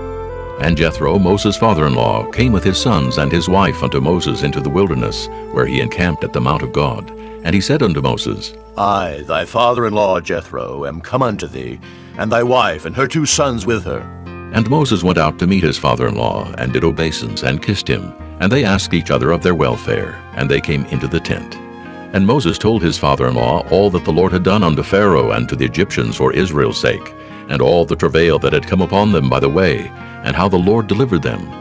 And Jethro rejoiced for all the goodness which the Lord had done to Israel, whom he had delivered out of the hand of the Egyptians. And Jethro said, Blessed be the Lord, who hath delivered you out of the hand of the Egyptians, and out of the hand of Pharaoh, who hath delivered the people from under the hand of the Egyptians. Now I know that the Lord is greater than all gods, for in the thing wherein they dealt proudly he was above them. And Jethro, Moses' father-in-law, took a burnt offering and sacrifices for God. And Aaron came and all the elders of Israel to eat bread with Moses' father-in-law before God. And it came to pass on the morrow that Moses sat to judge the people, and the people stood by Moses from the morning unto the evening. And when Moses' father-in-law saw all that he did to the people, he said, What is this thing that thou doest to the people? Why sittest thou thyself alone, and all the people stand by thee from morning unto even? And Moses said unto his father-in-law, Because the people come unto me to inquire of God. When they have a matter, they come unto me, and I judge between one and another. And I do make them know the statutes of God, and his laws. And Moses' father-in-law said unto him, The thing that thou doest is not good. Thou wilt surely wear away, both thou and this people that is with thee. For this thing is too heavy for thee. Thou art not able to perform it thyself alone. Hearken now unto my voice. I will give thee counsel, and God shall be with thee. Be thou for the people to Godward, that thou mayest bring the causes unto God. And thou shalt teach them ordinances and laws, and shalt show them the way wherein they must walk, and the work that they must do. Moreover, thou shalt provide out of all the people able men, such as fear God, men of truth, hating covetousness, and place such over them to be rulers of thousands, and rulers of hundreds, rulers of 50s, and rulers of 10s. And let them judge the people at all seasons. And it shall be that every great matter they shall bring unto thee, but every small matter they shall judge. So shall it be easier for thyself, and they shall bear the burden with thee. If thou shalt do this thing, and God command thee so, then thou shalt be able to endure, and all this people shall also go to their place in peace. So Moses hearkened to the voice of his father-in-law, and did all that he had said. And Moses chose able men out of all Israel, and made them heads over the people, rulers of thousands, rulers of hundreds, rulers of 50s, and rulers of 10s. And they judged the people at all seasons. The hard causes they brought unto Moses, but every small matter they judged themselves. And Moses let his father-in-law depart, and he went his way into his own land. Chapter 19. In the 3rd month, when the children of Israel were gone forth out of the land of Egypt, the same day came they into the wilderness of Sinai, for they were departed from Rephidim, and were come to the desert of Sinai, and had pitched in the wilderness. And there Israel camped before the mount. And Moses went up unto God, and the Lord called unto him out of the mountain, saying, Thus shalt thou say to the house of Jacob, and tell the children of Israel, Ye have seen what I did unto the Egyptians, and how I bare you on eagle's wings, and brought you unto myself. Now therefore, if ye will obey my voice indeed, and keep my covenant, then ye shall be a peculiar treasure unto me above all people. For all the earth is mine, and ye shall be unto me a kingdom of priests, and an holy nation. These are the words which thou shalt speak unto the children of Israel. And Moses came and called for the elders of the people, and laid before their faces all these words which the Lord commanded him. And all the people answered together and said, All that the Lord hath spoken we will do. And Moses returned the words of the people unto the Lord. And the Lord said unto Moses, Lo, I come unto thee in a thick cloud, that the people may hear when I speak with thee, and believe thee forever. And Moses told the words of the people unto the Lord. And the Lord said unto Moses, Go unto the people, and sanctify them today and tomorrow. and let them wash their clothes, and be ready against the third day. For the third day the Lord will come down in the sight of all the people upon Mount Sinai. And thou shalt set bounds unto the people round about, saying, Take heed to yourselves, that ye go not up into the mount, or touch the border of it. Whosoever toucheth the mount shall be surely put to death. There shall not an hand touch it, but he shall surely be stoned or shot through. Whether it be beast or man, it shall not live. When the trumpet soundeth long, they shall come up to the mount. And Moses went down from the mount unto the people, and sanctified the people, and they washed their clothes. And he said unto the people, Be ready against the third day. Come not at your wives. And it came to pass on the third day in the morning, that there were thunders and lightnings, and a thick cloud upon the mount, and the voice of the trumpet exceeding loud, so that all the people that was in the camp trembled. And Moses brought forth the people out of the camp to meet with God, and they stood at the nether part of the mount. And Mount Sinai was altogether on a smoke, because the Lord descended upon it in fire, and the smoke thereof ascended as the smoke of a furnace, and the whole mount quaked greatly. And when the voice of the trumpet sounded long and waxed louder and louder, Moses spake, and God answered him by a voice. And the Lord came down upon Mount Sinai, on the top of the mount, and the Lord called Moses up to the top of the mount. And Moses went up, and the Lord said unto Moses, Go down, charge the people lest they break through unto the Lord to gaze, and many of them perish. And let the priests also, which come near to the Lord, sanctify themselves, lest the Lord break forth upon them. And Moses said unto the Lord, The people cannot come up to Mount Sinai, for thou chargest us, saying, Set bounds about the mount, and sanctify it. And the Lord said unto him, Away, get thee down, and thou shalt come up, thou and Aaron with thee. But let not the priests and the people break through to come up unto the Lord, lest he break forth upon them. So Moses went down unto the people, and spake unto them. Chapter 20. And God spake all these words, saying, I am the Lord thy God, which have brought thee out of the land of Egypt, out of the house of bondage. Thou shalt have no other gods before me.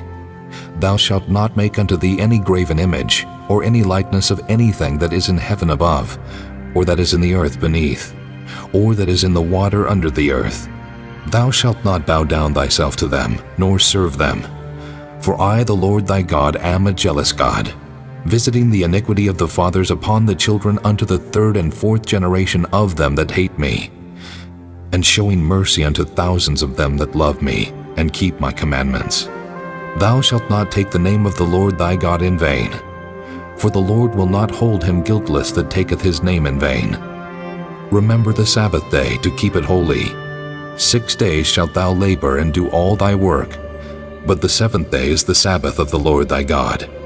In it thou shalt not do any work, thou, nor thy son, nor thy daughter, thy manservant, nor thy maidservant, nor thy cattle, nor thy stranger that is within thy gates. For in 6 days the Lord made heaven and earth, the sea, and all that in them is, and rested the seventh day. Wherefore the Lord blessed the Sabbath day, and hallowed it. Honor thy father and thy mother, that thy days may be long upon the land which the Lord thy God giveth thee. Thou shalt not kill. Thou shalt not commit adultery. Thou shalt not steal. Thou shalt not bear false witness against thy neighbor. Thou shalt not covet thy neighbor's house.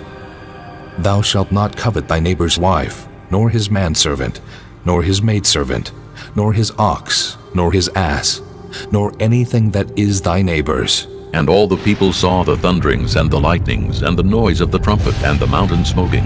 And when the people saw it, they removed and stood afar off. And they said unto Moses, Speak thou with us, and we will hear. But let not God speak with us, lest we die. And Moses said unto the people, Fear not, for God is come to prove you, and that his fear may be before your faces, that ye sin not. And the people stood afar off. And Moses drew near unto the thick darkness where God was. And the Lord said unto Moses, Thus thou shalt say unto the children of Israel, Ye have seen that I have talked with you from heaven. Ye shall not make with me gods of silver, neither shall ye make unto you gods of gold.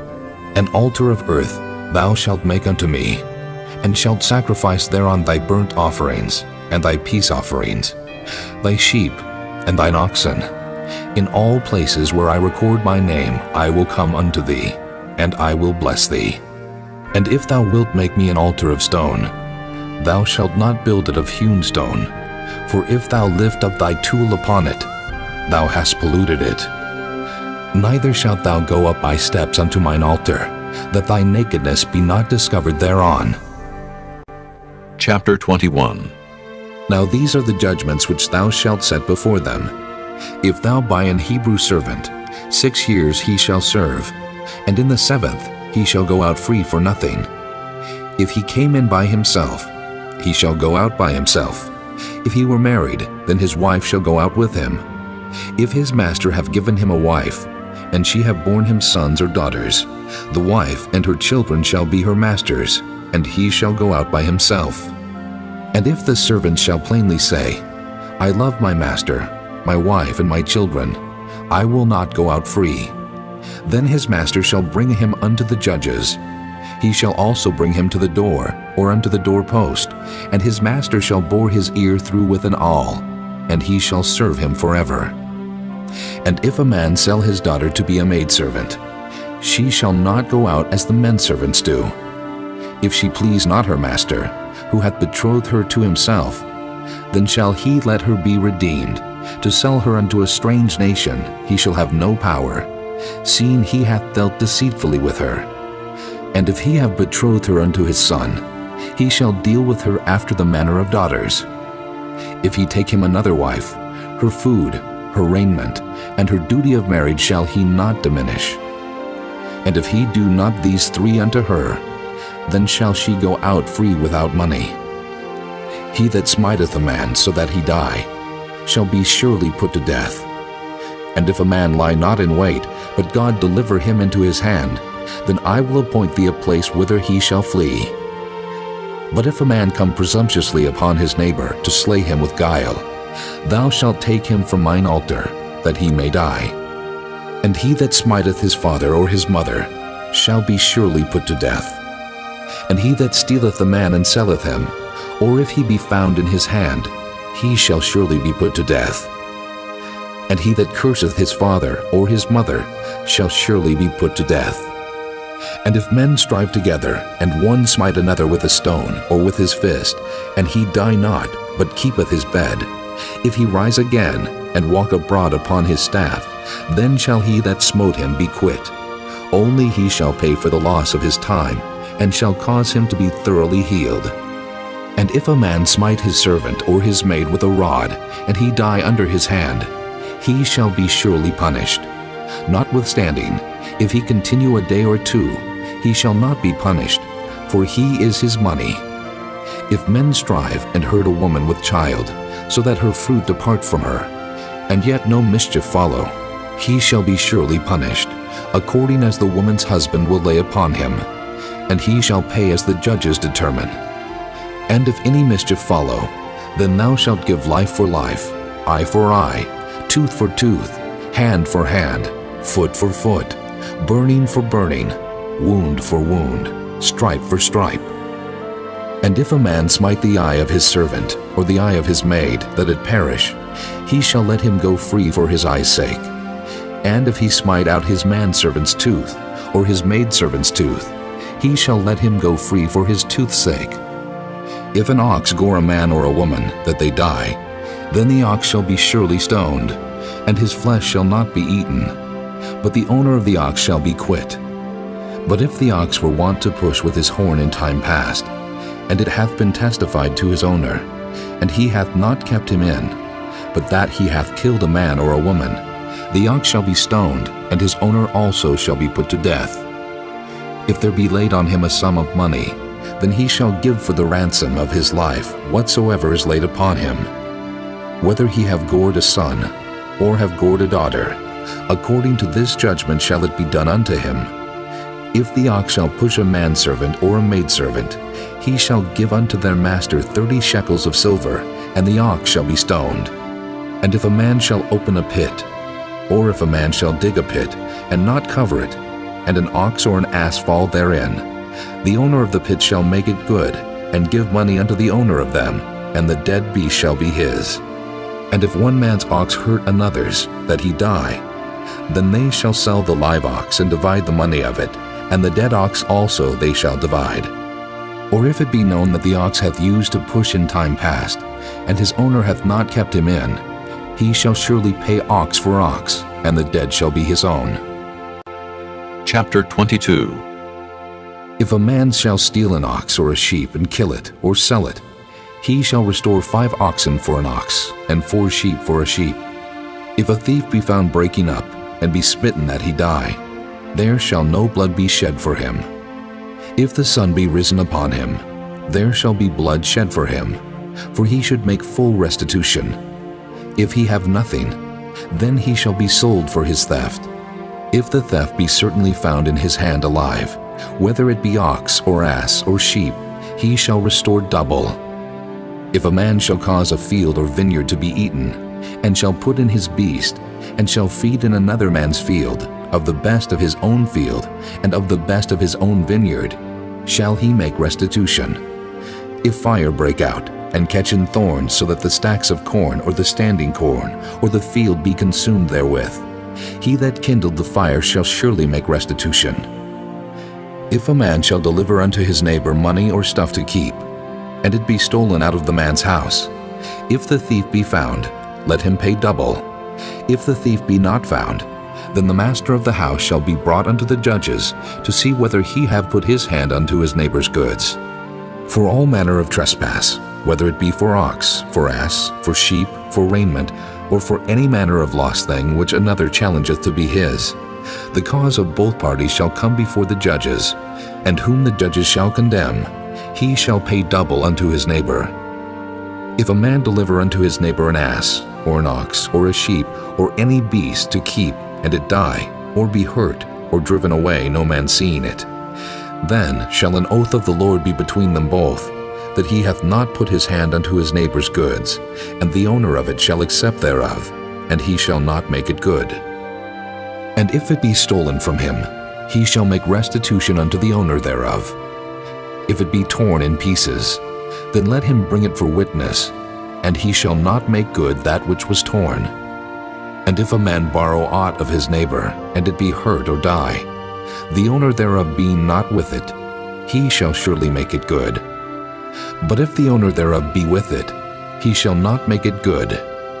If it be an hired thing, it came for his hire. And if a man entice a maid that is not betrothed, and lie with her, he shall surely endow her to be his wife. If her father utterly refuse to give her unto him, he shall pay money according to the dowry of virgins. Thou shalt not suffer a witch to live. Whosoever lieth with a beast shall surely be put to death.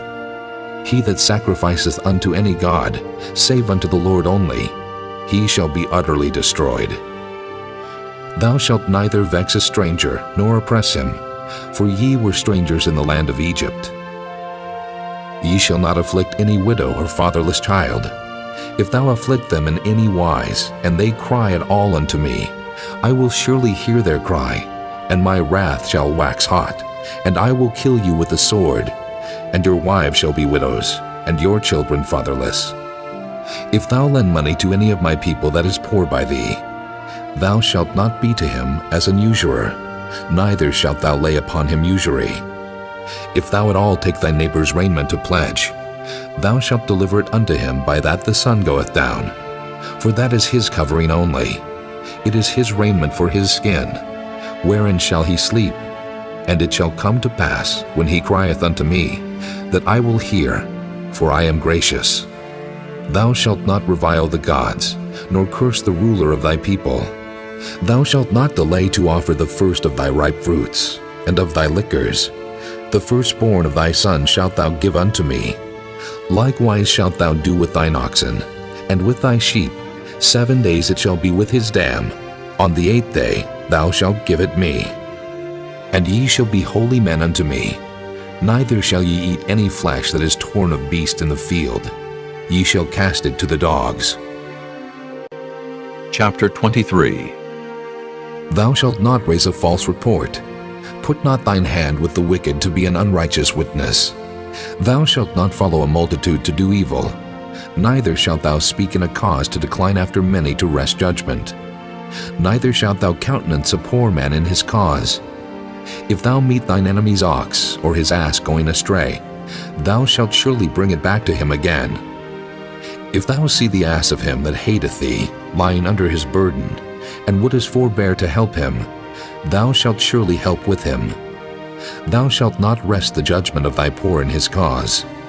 Keep thee far from a false matter, and the innocent and righteous slay thou not, for I will not justify the wicked. And thou shalt take no gift, for the gift blindeth the wise, and perverteth the words of the righteous. Also thou shalt not oppress a stranger, for ye know the heart of a stranger, seeing ye were strangers in the land of Egypt. And 6 years thou shalt sow thy land, and shalt gather in the fruits thereof. But the 7th year thou shalt let it rest and lie still, that the poor of thy people may eat, and what they leave the beasts of the field shall eat. In like manner thou shalt deal with thy vineyard, and with thy oliveyard. 6 days thou shalt do thy work, and on the 7th day thou shalt rest, that thine ox and thine ass may rest, and the son of thy handmaid, and the stranger may be refreshed. And in all things that I have said unto you be circumspect, and make no mention of the name of other gods, neither let it be heard out of thy mouth. 3 times thou shalt keep a feast unto me in the year. Thou shalt keep the feast of unleavened bread. Thou shalt eat unleavened bread 7 days, as I commanded thee, in the time appointed of the month Abib, for in it thou camest out from Egypt. And none shall appear before me empty. And the feast of harvest, the first fruits of thy labors which thou hast sown in the field, and the feast of ingathering, which is in the end of the year, when thou hast gathered in thy labors out of the field. 3 times in the year all thy males shall appear before the Lord God. Thou shalt not offer the blood of my sacrifice with leavened bread, neither shall the fat of my sacrifice remain until the morning. The first of the first fruits of thy land thou shalt bring into the house of the Lord thy God. Thou shalt not see the kid in his mother's milk. Behold, I send an angel before thee, to keep thee in the way, and to bring thee into the place which I have prepared. Beware of him, and obey his voice. Provoke him not, for he will not pardon your transgressions, for my name is in him. But if thou shalt indeed obey his voice, and do all that I speak, then I will be an enemy unto thine enemies, and an adversary unto thine adversaries. For mine angel shall go before thee, and bring thee in unto the Amorites, and the Hittites, and the Perizzites, and the Canaanites, the Hivites, and the Jebusites, and I will cut them off. Thou shalt not bow down to their gods, nor serve them, nor do after their works. But thou shalt utterly overthrow them, and quite break down their images. And ye shall serve the Lord your God, and he shall bless thy bread and thy water, and I will take sickness away from the midst of thee. There shall nothing cast their young, nor be barren in thy land. The number of thy days I will fulfill. I will send my fear before thee, and will destroy all the people to whom thou shalt come, and I will make all thine enemies turn their backs unto thee. And I will send hornets before thee, which shall drive out the Hivite, the Canaanite, and the Hittite from before thee. I will not drive them out from before thee in 1 year, lest the land become desolate, and the beast of the field multiply against thee. By little and little I will drive them out from before thee, until thou be increased and inherit the land. And I will set thy bounds from the Red Sea, even unto the sea of the Philistines, and from the desert unto the river. For I will deliver the inhabitants of the land into your hand, and thou shalt drive them out before thee. Thou shalt make no covenant with them, nor with their gods. They shall not dwell in thy land, lest they make thee sin against me. For if thou serve their gods, it will surely be a snare unto thee. Chapter 24. And he said unto Moses, Come up unto the Lord, thou, and Aaron, Nadab, and Abihu, and 70 of the elders of Israel, and worship ye afar off. And Moses alone shall come near the Lord, but they shall not come nigh, neither shall the people go up with him. And Moses came and told the people all the words of the Lord, and all the judgments. And all the people answered with one voice and said, All the words which the Lord hath said will we do. And Moses wrote all the words of the Lord, and rose up early in the morning, and builded an altar under the hill, and 12 pillars according to the 12 tribes of Israel. And he sent young men of the children of Israel, which offered burnt offerings, and sacrificed peace offerings of oxen unto the Lord. And Moses took half of the blood, and put it in basins, and half of the blood he sprinkled on the altar. And he took the book of the covenant, and read it in the audience of the people, and they said, All that the Lord hath said will we do, and be obedient. And Moses took the blood, and sprinkled it on the people, and said, Behold, the blood of the covenant, which the Lord hath made with you concerning all these words. Then went up Moses and Aaron, Nadab and Abihu, and 70 of the elders of Israel, and they saw the God of Israel. And there was under his feet as it were a paved work of a sapphire stone, and as it were the body of heaven in his clearness. And upon the nobles of the children of Israel he laid not his hand. Also they saw God, and did eat and drink. And the Lord said unto Moses, Come up to me into the mount, and be there, and I will give thee tables of stone, and a law and commandments which I have written, that thou mayest teach them. And Moses rose up, and his minister Joshua. And Moses went up into the mount of God, and he said unto the elders, Tarry ye here for us, until we come again unto you. And behold, Aaron and Hur are with you. If any man have any matters to do, let him come unto them. And Moses went up into the mount, and a cloud covered the mount. And the glory of the Lord abode upon Mount Sinai, and the cloud covered it 6 days. And the 7th day he called unto Moses out of the midst of the cloud. And the sight of the glory of the Lord was like devouring fire on the top of the mount in the eyes of the children of Israel. And Moses went into the midst of the cloud, and gat him up into the mount. And Moses was in the mount 40 days and 40 nights. Chapter 25.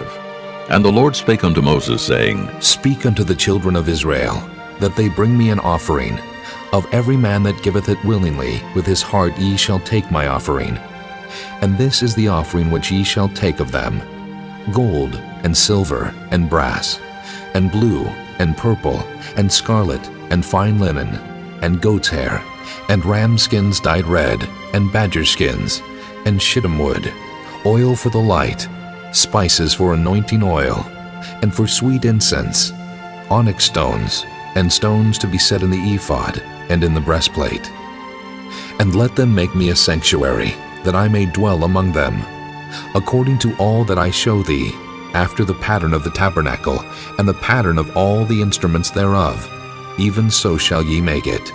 And they shall make an ark of shittim wood. 2 cubits and a half shall be the length thereof, and 1 cubit and a half the breadth thereof, and 1 cubit and a half the height thereof.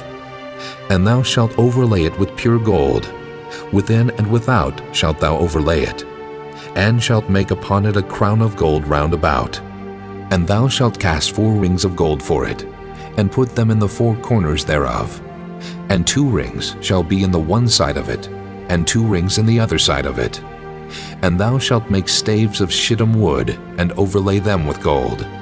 And thou shalt put the staves into the rings by the sides of the ark, that the ark may be borne with them. The stave shall be in the rings of the ark. They shall not be taken from it. And thou shalt put into the ark the testimony which I shall give thee. And thou shalt make a mercy seat of pure gold. 2 cubits and a half shall be the length thereof, and 1 cubit and a half the breadth thereof. And thou shalt make 2 cherubims of gold. Of beaten work shalt thou make them in the 2 ends of the mercy seat. And make 1 cherub on the one end, and the other cherub on the other end. Even of the mercy seat shall ye make the cherubims on the 2 ends thereof. And the cherubims shall stretch forth their wings on high, covering the mercy seat with their wings, and their faces shall look one to another. Toward the mercy seat shall the faces of the cherubims be. And thou shalt put the mercy seat above upon the ark, and in the ark thou shalt put the testimony that I shall give thee. And there I will meet with thee, and I will commune with thee from above the mercy seat, from between the 2 cherubims which are upon the ark of the testimony, of all things which I will give thee in commandment unto the children of Israel. Thou shalt also make a table of shittim wood. 2 cubits shall be the length thereof, and 1 cubit the breadth thereof, and 1 cubit and a half the height thereof. And thou shalt overlay it with pure gold, and make thereto a crown of gold round about. And thou shalt make unto it a border of an handbreadth round about, and thou shalt make a golden crown to the border thereof round about. And thou shalt make for it 4 rings of gold, and put the rings in the 4 corners that are on the 4 feet thereof. Over against the border shall the rings be for places of the staves to bear the table. And thou shalt make the staves of shittim wood, and overlay them with gold, that the table may be borne with them. And thou shalt make the dishes thereof, and spoons thereof, and covers thereof, and bowls thereof, to cover withal, of pure gold shalt thou make them. And thou shalt set upon the table showbread before me alway. And thou shalt make a candlestick of pure gold, of beaten work shall the candlestick be made. His shaft, and his branches, his bowls, his knops, and his flowers shall be of the same. And 6 branches shall come out of the sides of it, 3 branches of the candlestick out of the one side, and 3 branches of the candlestick out of the other side. 3 bowls made like unto almonds, with a knop and a flower in one branch, and 3 bowls made like almonds in the other branch, with a knop and a flower. So in the 6 branches that come out of the candlestick, and in the candlestick shall be 4 bowls made like unto almonds, with their knops and their flowers. And there shall be a knop under 2 branches of the same, and a knop under 2 branches of the same, and a knop under 2 branches of the same, according to the 6 branches that proceed out of the candlestick.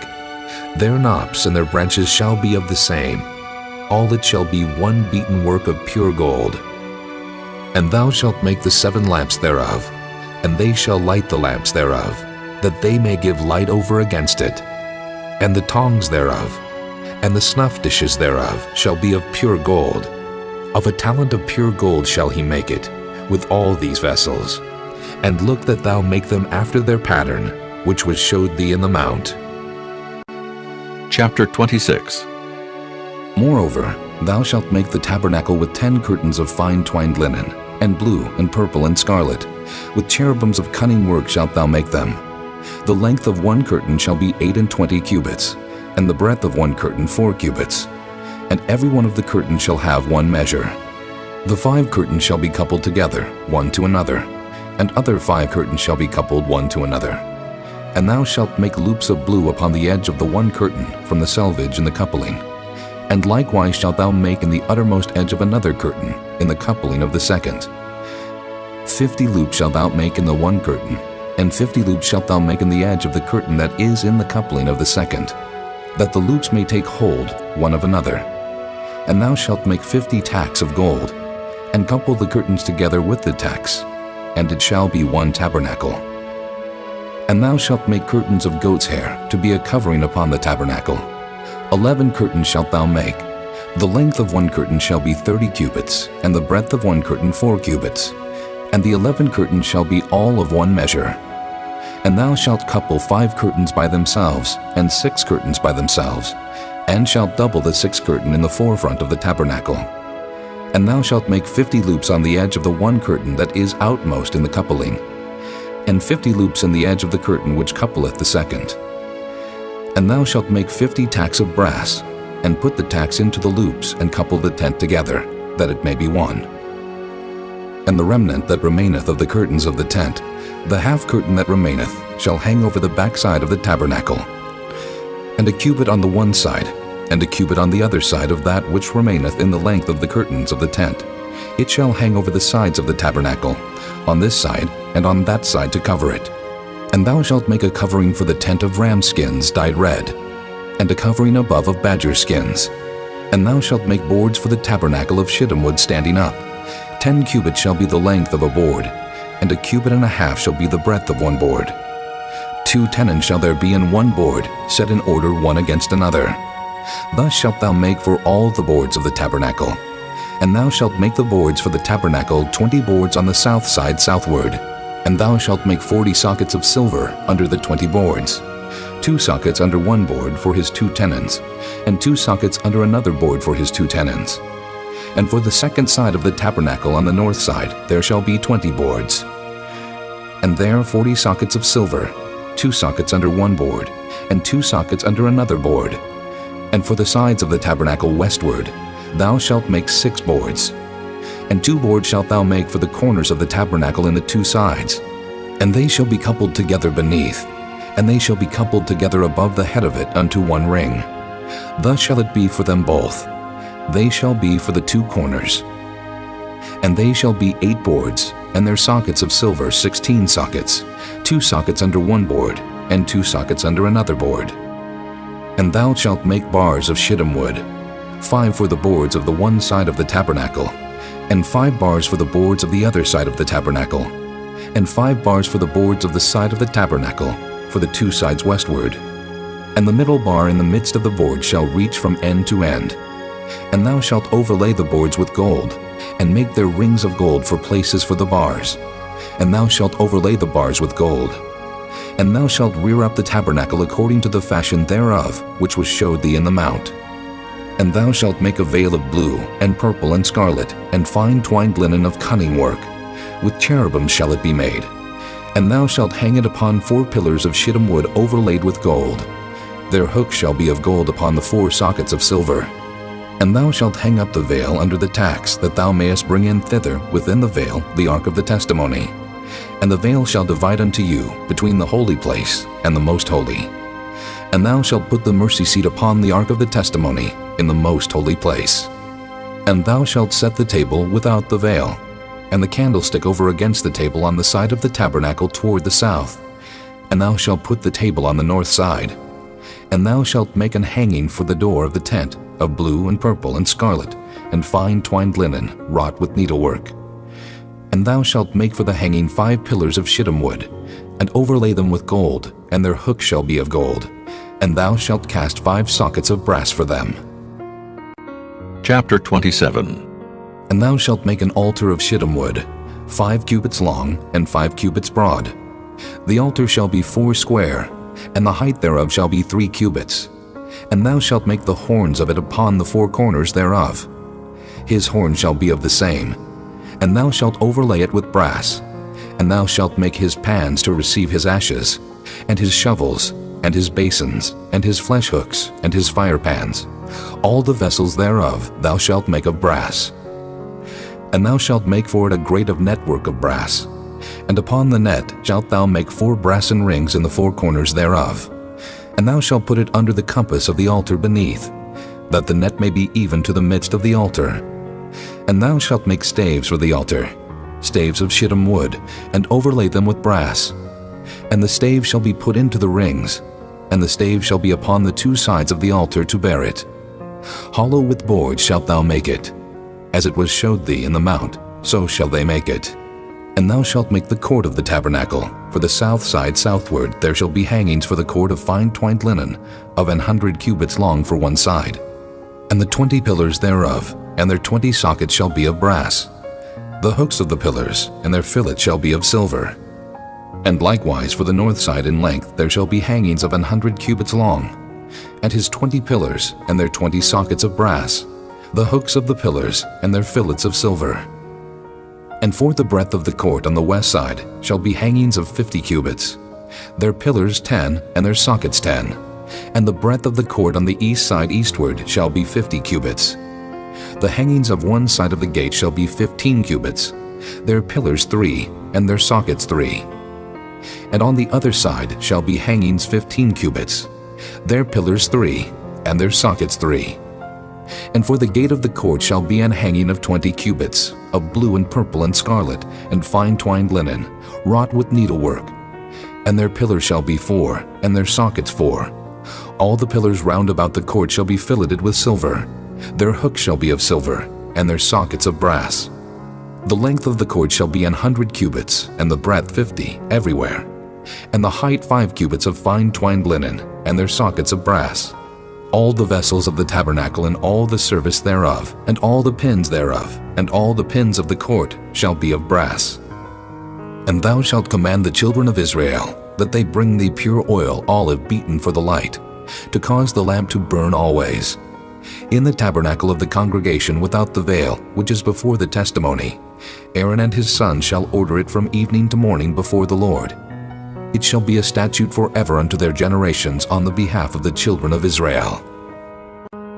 Chapter 28. And take thou unto thee Aaron thy brother, and his sons with him from among the children of Israel, that he may minister unto me in the priest's office, even Aaron, Nadab, and Abihu, Eleazar, and Ithamar, Aaron's sons. And thou shalt make holy garments for Aaron thy brother, for glory and for beauty. And thou shalt speak unto all that are wise-hearted, whom I have filled with the spirit of wisdom, that they may make Aaron's garments to consecrate him, that he may minister unto me in the priest's office. And these are the garments which they shall make: a breastplate, and an ephod, and a robe, and a broidered coat, a mitre, and a girdle. And they shall make holy garments for Aaron thy brother and his sons, that he may minister unto me in the priest's office. And they shall take gold, and blue, and purple, and scarlet, and fine linen. And they shall make the ephod of gold, of blue, and of purple, of scarlet, and fine twined linen with cunning work. It shall have the two shoulder pieces thereof joined at the two edges thereof, and so it shall be joined together. And the curious girdle of the ephod which is upon it shall be of the same according to the work thereof, even of gold, of blue, and purple, and scarlet, and fine twined linen. And thou shalt take 2 onyx stones, and grave on them the names of the children of Israel, 6 of their names on one stone, and the other 6 names of the rest on the other stone according to their birth. With the work of an engraver in stone, like the engravings of a signet, shalt thou engrave the 2 stones with the names of the children of Israel. Thou shalt make them to be set in ouches of gold. And thou shalt put the 2 stones upon the shoulders of the ephod for stones of memorial unto the children of Israel. And Aaron shall bear their names before the Lord upon his 2 shoulders for a memorial. And thou shalt make ouches of gold, and 2 chains of pure gold at the ends, of wreathen work shalt thou make them, and fasten the wreathen chains to the ouches. And thou shalt make the breastplate of judgment with cunning work. After the work of the ephod thou shalt make it. Of gold, of blue, and of purple, and of scarlet, and of fine twined linen shalt thou make it. 4 square it shall be being doubled. A span shall be the length thereof, and a span shall be the breadth thereof. And thou shalt set in it settings of stones, even 4 rows of stones. The first row shall be a sardius, a topaz, and a carbuncle. This shall be the first row. And the second row shall be an emerald, a sapphire, and a diamond. And the third row, a ligure, an agate, and an amethyst. And the fourth row, a beryl, and an onyx, and a jasper. They shall be set in gold in their enclosings. And the stones shall be with the names of the children of Israel, 12 according to their names, like the engravings of a signet. Every one with his name shall they be according to the 12 tribes. And thou shalt make upon the breastplate chains at the ends of wreathen work of pure gold. And thou shalt make upon the breastplate 2 rings of gold, and shalt put the 2 rings on the 2 ends of the breastplate. And thou shalt put the 2 wreathen chains of gold in the 2 rings which are on the ends of the breastplate. And the other 2 ends of the 2 wreathen chains thou shalt fasten in the 2 ouches, and put them on the shoulder pieces of the ephod before it. And thou shalt make 2 rings of gold, and thou shalt put them upon the 2 ends of the breastplate in the border thereof, which is in the side of the ephod inward. And 2 other rings of gold thou shalt make, and shalt put them on the 2 sides of the ephod underneath, toward the forepart thereof, over against the other coupling thereof, above the curious girdle of the ephod. And they shall bind the breastplate by the rings thereof unto the rings of the ephod with a lace of blue, that it may be above the curious girdle of the ephod, and that the breastplate be not loosed from the ephod. And Aaron shall bear the names of the children of Israel in the breastplate of judgment upon his heart, when he goeth in unto the holy place, for a memorial before the Lord continually. And thou shalt put in the breastplate of judgment the Urim and the Thummim, and they shall be upon Aaron's heart when he goeth in before the Lord. And Aaron shall bear the judgment of the children of Israel upon his heart before the Lord continually. And thou shalt make the robe of the ephod all of blue, and there shall be an hole in the top of it, in the midst thereof. It shall have a binding of woven work round about the whole of it, as it were the hole of an habergeon, that it be not rent. And beneath, upon the hem of it, thou shalt make pomegranates of blue, and of purple, and of scarlet, round about the hem thereof, and bells of gold between them round about. A golden bell and a pomegranate, a golden bell and a pomegranate, upon the hem of the robe round about. And it shall be upon Aaron to minister, and his sound shall be heard when he goeth in unto the holy place before the Lord, and when he cometh out, that he die not. And thou shalt make a plate of pure gold, and grave upon it, like the engravings of a signet, Holiness to the Lord. And thou shalt put it on a blue lace, that it may be upon the mitre. Upon the forefront of the mitre it shall be. And it shall be upon Aaron's forehead, that Aaron may bear the iniquity of the holy things, which the children of Israel shall hallow in all their holy gifts. And it shall be always upon his forehead, that they may be accepted before the Lord. And thou shalt embroider the coat of fine linen, and thou shalt make the mitre of fine linen, and thou shalt make the girdle of needlework. And for Aaron's sons thou shalt make coats, and thou shalt make for them girdles, and bonnets shalt thou make for them, for glory and for beauty. And thou shalt put them upon Aaron thy brother, and his sons with him, and shalt anoint them, and consecrate them, and sanctify them, that they may minister unto me in the priest's office. And thou shalt make them linen breeches to cover their nakedness. From the loins even unto the thighs they shall reach. And they shall be upon Aaron and upon his sons, when they come in unto the tabernacle of the congregation, or when they come near unto the altar to minister in the holy place, that they bear not iniquity, and die. It shall be a statute forever unto him and his seed after him. Chapter 29. And this is the thing that thou shalt do unto them, to hallow them, to minister unto me in the priest's office. Take 1 young bullock, and 2 rams without blemish, and unleavened bread, and cakes unleavened tempered with oil, and wafers unleavened anointed with oil. Of wheaten flour shalt thou make them. And thou shalt put them into 1 basket, and bring them in the basket with the bullock and the 2 rams. And Aaron and his sons thou shalt bring unto the door of the tabernacle of the congregation, and shalt wash them with water. And thou shalt take the garments, and put upon Aaron the coat, and the robe of the ephod, and the ephod, and the breastplate, and gird him with the curious girdle of the ephod. And thou shalt put the mitre upon his head, and put the holy crown upon the mitre. Then shalt thou take the anointing oil, and pour it upon his head, and anoint him. And thou shalt bring his sons, and put coats upon them, and thou shalt gird them with girdles, Aaron and his sons, and put the bonnets on them, and the priest's office shall be theirs for a perpetual statute.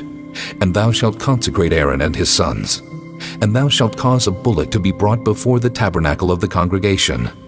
And Aaron and his sons shall put their hands upon the head of the bullock. And thou shalt kill the bullock before the Lord, by the door of the tabernacle of the congregation. And thou shalt take of the blood of the bullock, and put it upon the horns of the altar with thy finger, and pour all the blood beside the bottom of the altar. And thou shalt take all the fat that covereth the inwards, and the caul that is above the liver, and the 2 kidneys, and the fat that is upon them, and burn them upon the altar. But the flesh of the bullock, and his skin, and his dung, shalt thou burn with fire without the camp. It is a sin offering.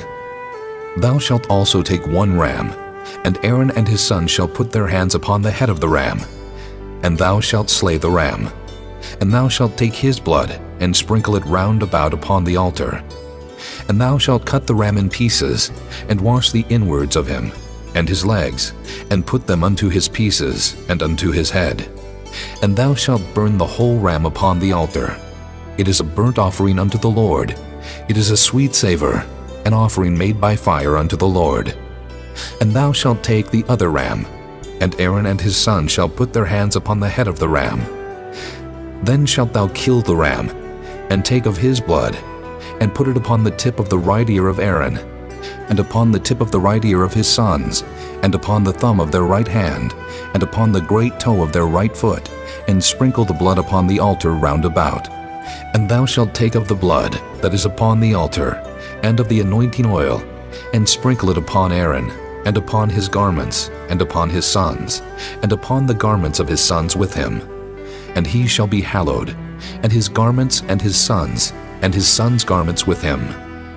Also thou shalt take of the ram the fat and the rump, and the fat that covereth the inwards, and the caul above the liver, and the 2 kidneys, and the fat that is upon them, and the right shoulder, for it is a ram of consecration.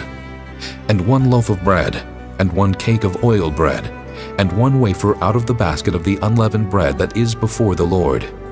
And thou shalt put all in the hands of Aaron, and in the hands of his sons, and shalt wave them for a wave offering before the Lord. And thou shalt receive them of their hands, and burn them upon the altar for a burnt offering, for a sweet savor before the Lord. It is an offering made by fire unto the Lord. And thou shalt take the breast of the ram of Aaron's consecration, and wave it for a wave offering before the Lord, and it shall be thy part. And thou shalt sanctify the breast of the wave offering, and the shoulder of the heave offering, which is waved, and which is heaved up, of the ram of the consecration, even of that which is for Aaron, and of that which is for his sons. And it shall be Aaron's and his sons by a statute forever from the children of Israel. For it is an heave offering, and it shall be an heave offering from the children of Israel of the sacrifice of their peace offerings, even their heave offering unto the Lord. And the holy garments of Aaron shall be his sons after him, to be anointed therein, and to be consecrated in them. And that son that is priest in his stead shall put them on 7 days, when he cometh into the tabernacle of the congregation to minister in the holy place. And thou shalt take the ram of the consecration, and seethe his flesh in the holy place. And Aaron and his sons shall eat the flesh of the ram, and the bread that is in the basket by the door of the tabernacle of the congregation. And they shall eat those things wherewith the atonement was made, to consecrate and to sanctify them. But a stranger shall not eat thereof, because they are holy. And if aught of the flesh of the consecrations, or of the bread remain unto the morning, then thou shalt burn the remainder with fire. It shall not be eaten, because it is holy. And thus shalt thou do unto Aaron, and to his sons, according to all things which I have commanded thee. 7 days shalt thou consecrate them, and thou shalt offer every day a bullock for a sin offering for atonement. And thou shalt cleanse the altar, when thou hast made an atonement for it, and thou shalt anoint it to sanctify it. 7 days thou shalt make an atonement for the altar, and sanctify it, and it shall be an altar most holy. Whatsoever toucheth the altar shall be holy. Now this is that which thou shalt offer upon the altar: 2 lambs of the first year, day by day continually. The 1 lamb thou shalt offer in the morning, and the other lamb thou shalt offer at even. And with the 1 lamb 1/10 deal of flour mingled with the 4th part of an hin of beaten oil, and the 4th part of an hin of wine for a drink offering. And the other lamb thou shalt offer at even, and shalt do thereto according to the meat offering of the morning, and according to the drink offering thereof, for a sweet savor, an offering made by fire unto the Lord. This shall be a continual burnt offering throughout your generations at the door of the tabernacle of the congregation before the Lord, where I will meet you, to speak there unto thee. And there I will meet with the children of Israel, and the tabernacle shall be sanctified by my glory. And I will sanctify the tabernacle of the congregation, and the altar. I will sanctify also both Aaron and his sons, to minister to me in the priest's office. And I will dwell among the children of Israel, and will be their God. And they shall know that I am the Lord their God, that brought them forth out of the land of Egypt, that I may dwell among them. I am the Lord their God. Chapter 30. And thou shalt make an altar to burn incense upon. Of shittim wood shalt thou make it. 1 cubit shall be the length thereof, and 1 cubit the breadth thereof. 4 square shall it be, and 2 cubits shall be the height thereof. The horns thereof shall be of the same. And thou shalt overlay it with pure gold, the top thereof, and the sides thereof round about, and the horns thereof. And thou shalt make unto it a crown of gold round about. And 2 golden rings shalt thou make to it under the crown of it, by the 2 corners thereof. Upon the 2 sides of it shalt thou make it, and they shall be for places for the staves to bear it withal. And thou shalt make the staves of shittim wood, and overlay them with gold. And thou shalt put it before the veil that is by the ark of the testimony, before the mercy seat that is over the testimony, where I will meet with thee. And Aaron shall burn thereon sweet incense every morning. When he dresseth the lamps, he shall burn incense upon it.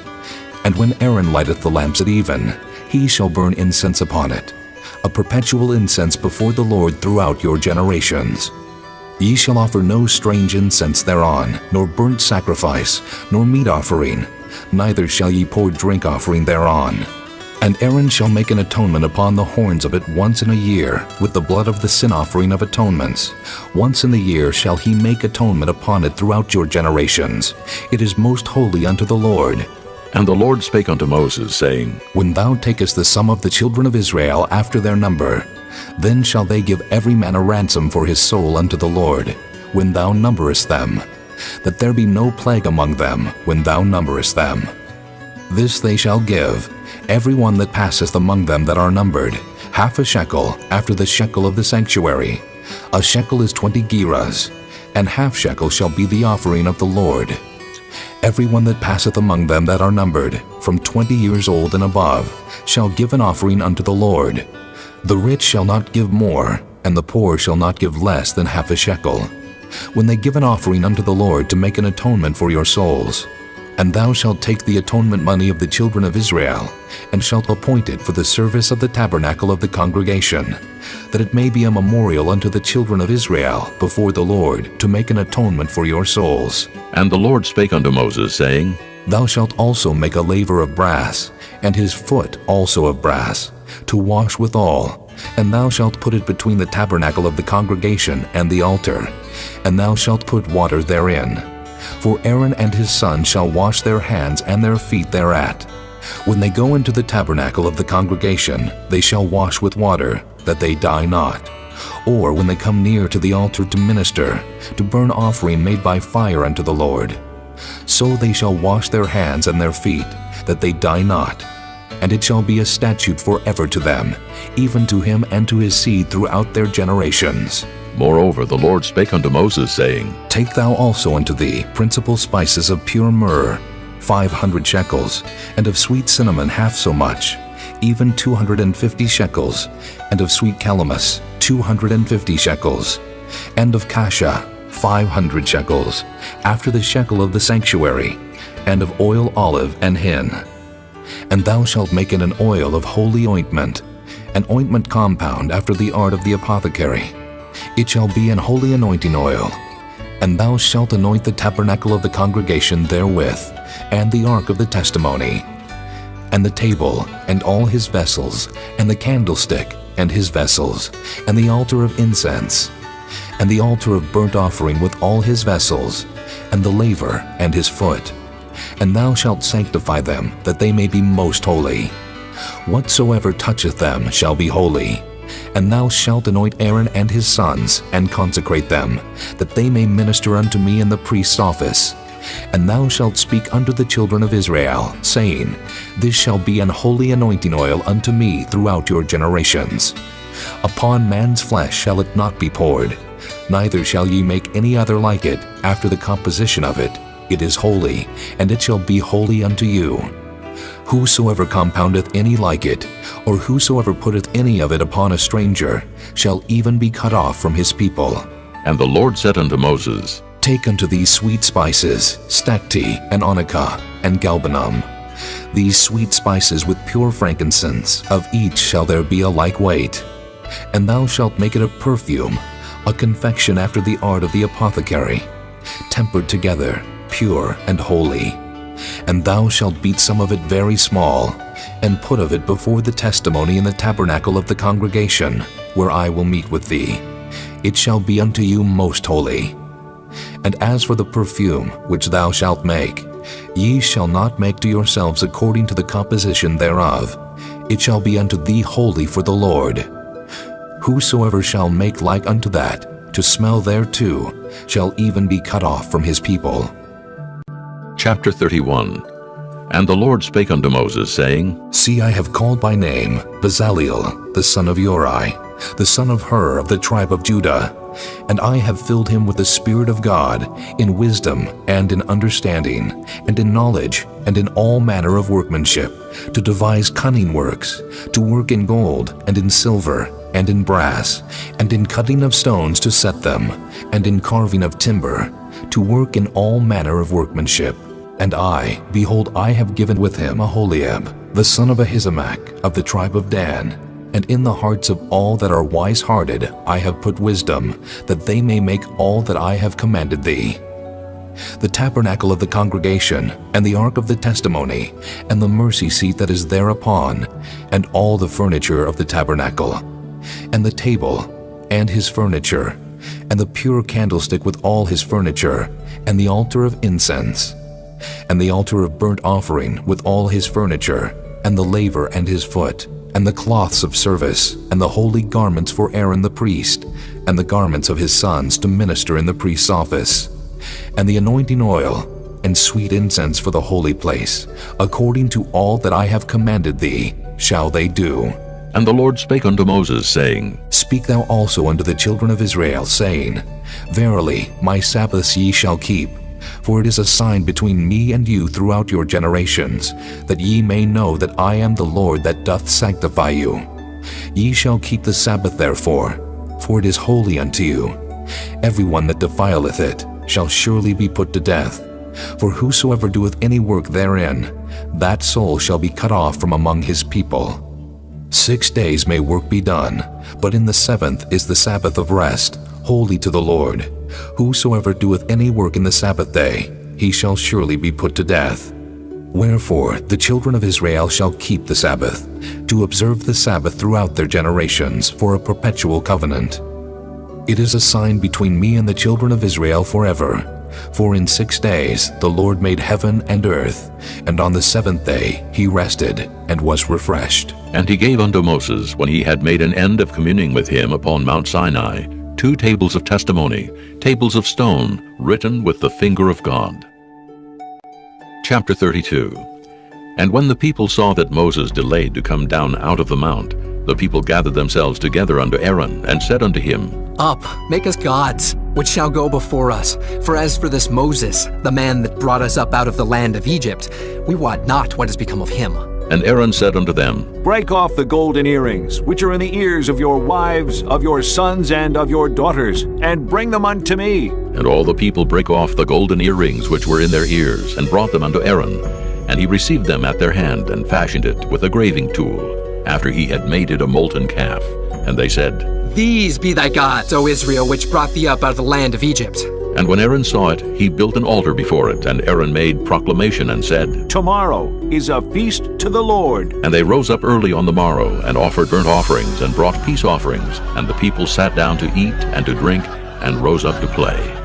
And the Lord said unto Moses, Go, get thee down, for thy people which thou broughtest out of the land of Egypt have corrupted themselves. They have turned aside quickly out of the way which I commanded them. They have made them a molten calf, and have worshipped it, and have sacrificed thereunto, and said, These be thy gods, O Israel, which have brought thee up out of the land of Egypt. And the Lord said unto Moses, I have seen this people, and, behold, it is a stiff-necked people. Now therefore let me alone, that my wrath may wax hot against them, and that I may consume them, and I will make of thee a great nation. And Moses besought the Lord his God, and said, Lord, why doth thy wrath wax hot against thy people, which thou hast brought forth out of the land of Egypt with great power, and with a mighty hand? Wherefore should the Egyptians speak, and say, For mischief did he bring them out to slay them in the mountains, and to consume them from the face of the earth? Turn from thy fierce wrath, and repent of this evil against thy people. Remember Abraham, Isaac, and Israel, thy servants, to whom thou swarest by thine own self, and saidst unto them, I will multiply your seed as the stars of heaven, and all this land that I have spoken of will I give unto your seed, and they shall inherit it forever. And the Lord repented of the evil which he thought to do unto his people. And Moses turned, and went down from the mount, and the 2 tables of the testimony were in his hand. The tables were written on both their sides, on the one side and on the other were they written. And the tables were the work of God, and the writing was the writing of God, graven upon the tables. And when Joshua heard the noise of the people as they shouted, he said unto Moses, There is a noise of war in the camp. And he said, It is not the voice of them that shout for mastery, neither is it the voice of them that cry for being overcome, but the noise of them that sing do I hear. And it came to pass, as soon as he came nigh unto the camp, that he saw the calf and the dancing. And Moses' anger waxed hot, and he cast the tables out of his hands, and brake them beneath the mount. And he took the calf which they had made, and burnt it in the fire, and ground it to powder, and strawed it upon the water, and made the children of Israel drink of it. And Moses said unto Aaron, What did this people unto thee, that thou hast brought so great a sin upon them? And Aaron said, Let not the anger of my lord wax hot. Thou knowest the people, that they are set on mischief. For they said unto me, Make us gods which shall go before us. For as for this Moses, the man that brought us up out of the land of Egypt, we wot not what is become of him. And I said unto them, Whosoever hath any gold, let them break it off. So they gave it me. Then I cast it into the fire, and there came out this calf. And when Moses saw that the people were naked, for Aaron had made them naked unto their shame among their enemies, then Moses stood in the gate of the camp, and said, Who is on the Lord's side? Let him come unto me. And all the sons of Levi gathered themselves together unto him. And he said unto them, Thus saith the Lord God of Israel, Put every man his sword by his side, and go in and out from gate to gate throughout the camp, and slay every man his brother, and every man his companion, and every man his neighbor. And the children of Levi did according to the word of Moses. And there fell of the people that day about 3,000 men. For Moses had said, Consecrate yourselves today to the Lord, even every man upon his son, and upon his brother, that he may bestow upon you a blessing this day. And it came to pass on the morrow, that Moses said unto the people, Ye have sinned a great sin. And now I will go up unto the Lord. Peradventure I shall make an atonement for your sin. And Moses returned unto the Lord, and said, Oh, this people have sinned a great sin, and have made them gods of gold. Yet now, if thou wilt forgive their sin, and if not, blot me, I pray thee, out of thy book which thou hast written. And the Lord said unto Moses, Whosoever hath sinned against me, him will I blot out of my book. Therefore now go, lead the people unto the place of which I have spoken unto thee. Behold, mine angel shall go before thee. Nevertheless, in the day when I visit, I will visit their sin upon them. And the Lord plagued the people, because they made the calf which Aaron made. Chapter 33. And the Lord said unto Moses, Depart, and go up hence, thou and the people which thou hast brought up out of the land of Egypt, unto the land which I swear unto Abraham, to Isaac, and to Jacob, saying, Unto thy seed will I give it. And I will send an angel before thee, and I will drive out the Canaanite, the Amorite, and the Hittite, and the Perizzite, the Hivite, and the Jebusite, unto a land flowing with milk and honey. For I will not go up in the midst of thee, for thou art a stiff-necked people, lest I consume thee in the way. And when the people heard these evil tidings, they mourned, and no man did put on him his ornaments, for the Lord had said unto Moses, Say unto the children of Israel, Ye are a stiff-necked people. I will come up into the midst of thee in a moment, and consume thee. Therefore now put off thy ornaments from thee, that I may know what to do unto thee. And the children of Israel stripped themselves of their ornaments by the Mount Horeb. And Moses took the tabernacle, and pitched it without the camp, afar off from the camp, and called it the tabernacle of the congregation. And it came to pass that every one which sought the Lord went out unto the tabernacle of the congregation, which was without the camp. And it came to pass, when Moses went out unto the tabernacle, that all the people rose up, and stood every man at his tent door, and looked after Moses until he was gone into the tabernacle. And it came to pass, as Moses entered into the tabernacle, the cloudy pillar descended, and stood at the door of the tabernacle, and the Lord talked with Moses. And all the people saw the cloudy pillar stand at the tabernacle door, and all the people rose up and worshipped, every man in his tent door. And the Lord spake unto Moses face to face, as a man speaketh unto his friend. And he turned again into the camp. But his servant Joshua the son of Nun, a young man, departed not out of the tabernacle. And Moses said unto the Lord, See, thou sayest unto me, Bring up this people. And thou hast not let me know whom thou wilt send with me. Yet thou hast said, I know thee by name, and thou hast also found grace in my sight. Now, therefore, I pray thee, if I have found grace in thy sight, show me now thy way, that I may know thee, that I may find grace in thy sight, and consider that this nation is thy people. And he said, My presence shall go with thee, and I will give thee rest. And he said unto him, If thy presence go not with me, carry us not up hence. For wherein shall it be known here that I and thy people have found grace in thy sight? Is it not in that thou goest with us? So shall we be separated, I and thy people, from all the people that are upon the face of the earth. And the Lord said unto Moses, I will do this thing also that thou hast spoken, for thou hast found grace in my sight, and I know thee by name. And he said, I beseech thee, show me thy glory. And he said, I will make all my goodness pass before thee, and I will proclaim the name of the Lord before thee, and will be gracious to whom I will be gracious, and will show mercy on whom I will show mercy. And he said, Thou canst not see my face, for there shall no man see me and live. And the Lord said, Behold, there is a place by me, and thou shalt stand upon a rock. And it shall come to pass, while my glory passeth by, that I will put thee in a cleft of the rock, and will cover thee with my hand while I pass by. And I will take away mine hand, and thou shalt see my back parts, but my face shall not be seen. This concludes disc number 5. Chapter 34. And the Lord said unto Moses, Hew thee 2 tables of stone like unto the first, and I will write upon these tables the words that were in the first tables which thou breakest. And be ready in the morning, and come up in the morning unto Mount Sinai, and present thyself there to me in the top of the mount. And no man shall come up with thee, neither let any man be seen throughout all the mount, neither let the flocks nor herds feed before that mount. And he hewed 2 tables of stone like unto the first. And Moses rose up early in the morning, and went up unto Mount Sinai, as the Lord had commanded him, and took in his hand the 2 tables of stone. And the Lord descended in the cloud, and stood with him there, and proclaimed the name of the Lord.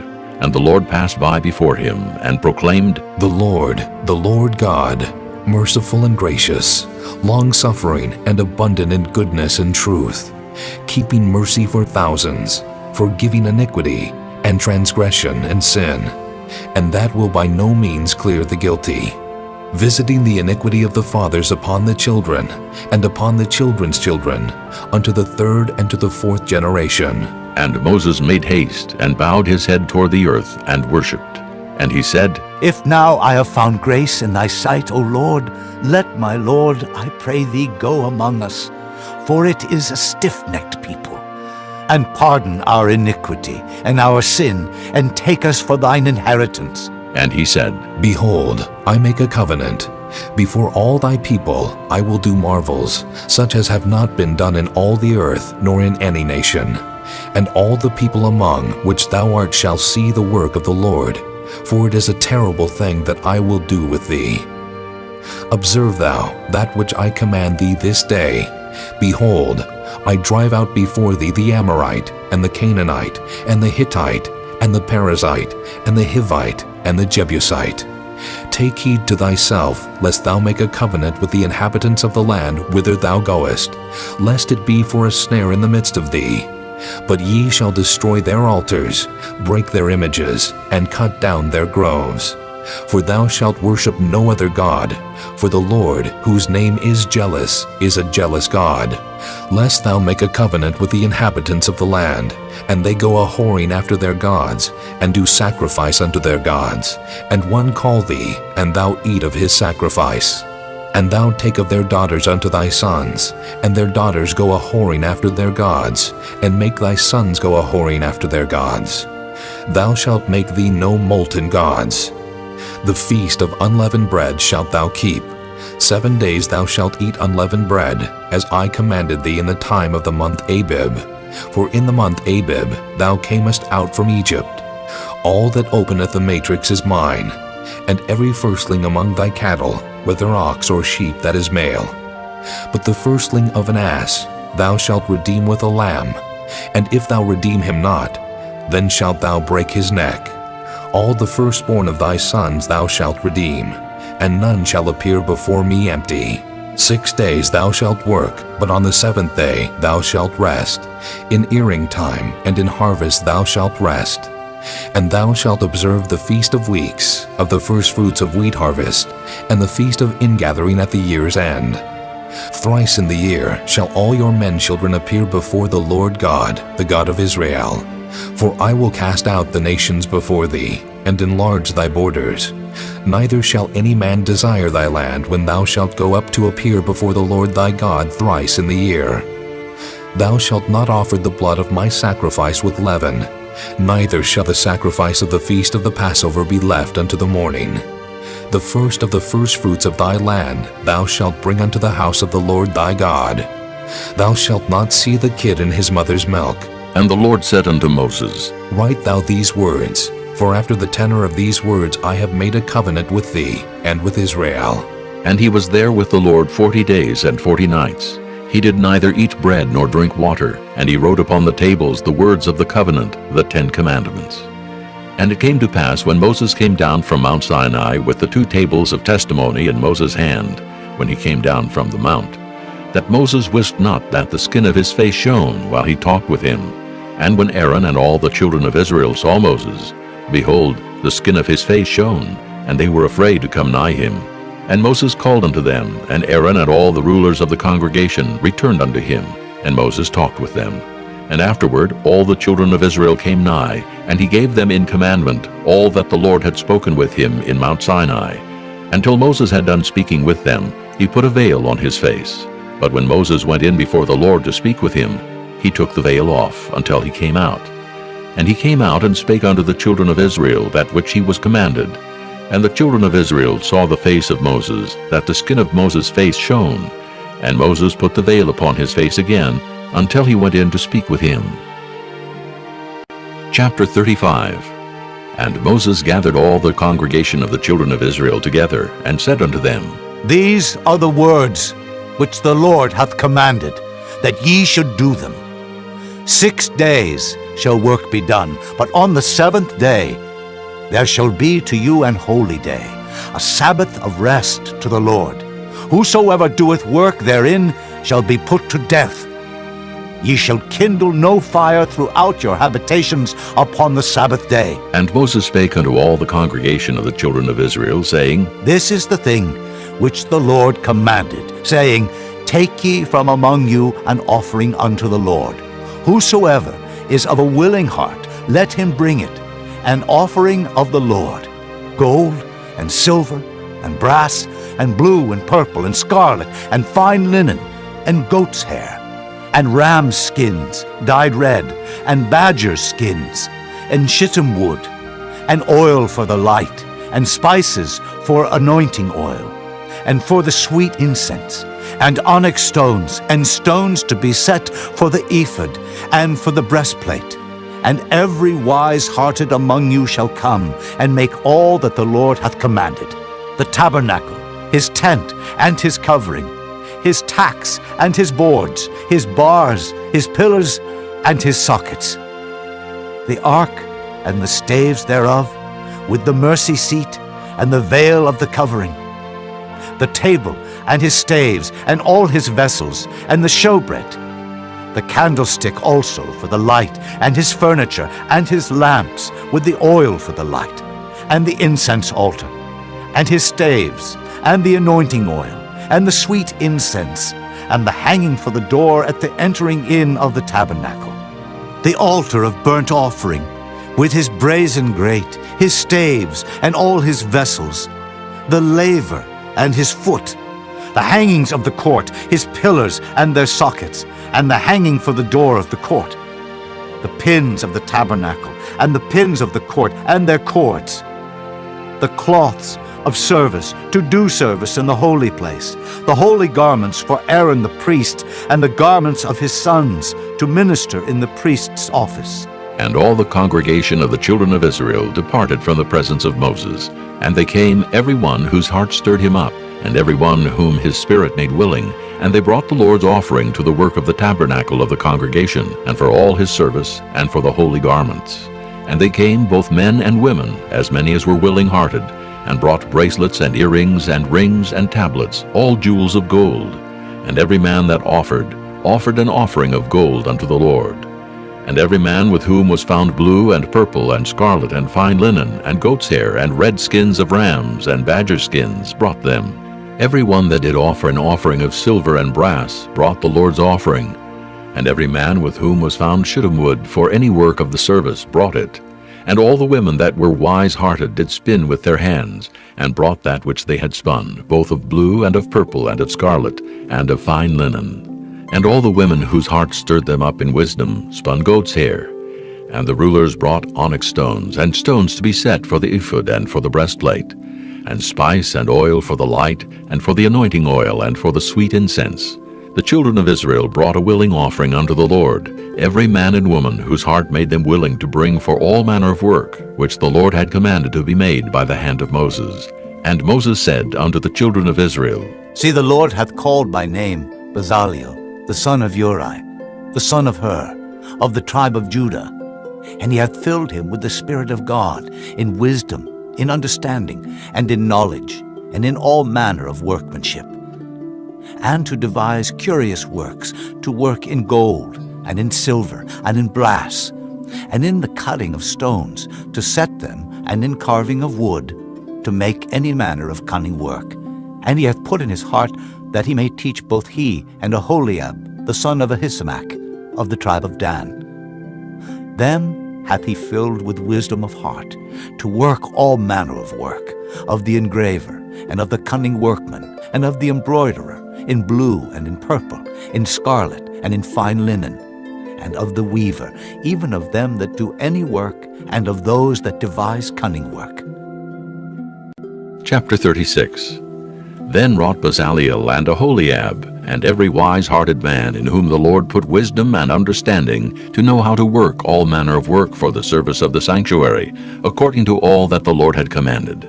And Moses called Bezaleel and Aholiab, and every wise-hearted man, in whose heart the Lord had put wisdom, even every one whose heart stirred him up to come unto the work to do it. And they received of Moses all the offering which the children of Israel had brought for the work of the service of the sanctuary, to make it withal. And they brought yet unto him free offerings every morning. And all the wise men that wrought all the work of the sanctuary came every man from his work which they made. And they spake unto Moses, saying, The people bring much more than enough for the service of the work which the Lord commanded to make. And Moses gave commandment, and they caused it to be proclaimed throughout the camp, saying, Let neither man nor woman make any more work for the offering of the sanctuary. So the people were restrained from bringing, for the stuff they had was sufficient for all the work to make it, and too much. And every wise-hearted man among them that wrought the work of the tabernacle made 10 curtains of fine twined linen, and blue, and purple, and scarlet. With cherubims of cunning work made he them. The length of one curtain was 20 cubits, and the breadth of one curtain 4 cubits. The curtains were all of one size. And he coupled the 5 curtains one unto another, and the other 5 curtains he coupled one unto another. And he made loops of blue on the edge of one curtain from the selvage in the coupling. Likewise he made in the uttermost side of another curtain, in the coupling of the second. 50 loops made he in one curtain, and 50 loops made he in the edge of the curtain which was in the coupling of the second. The loops held one curtain to another. And he made 50 tacks of gold, and coupled the curtains one unto another with the tacks, so it became one tabernacle. And he made curtains of goat's hair for the tent over the tabernacle. 11 curtains he made them. The length of one curtain was 30 cubits, and 4 cubits was the breadth of one curtain. The 11 curtains were of one size. And he coupled 5 curtains by themselves, and 6 curtains by themselves. And he made 50 loops upon the uttermost edge of the curtain in the coupling. And 50 loops made he upon the edge of the curtain which coupleth the second. And he made 50 tacks of brass to couple the tent together, that it might be one. And he made a covering for the tent of ram skin dyed red, and a covering of badger skin above that. And he made boards for the tabernacle of shittim wood standing up. The length of a board was 10 cubits, and the breadth of a board was 1 cubit and a half. One board had 2 tenons, equally distant one from another.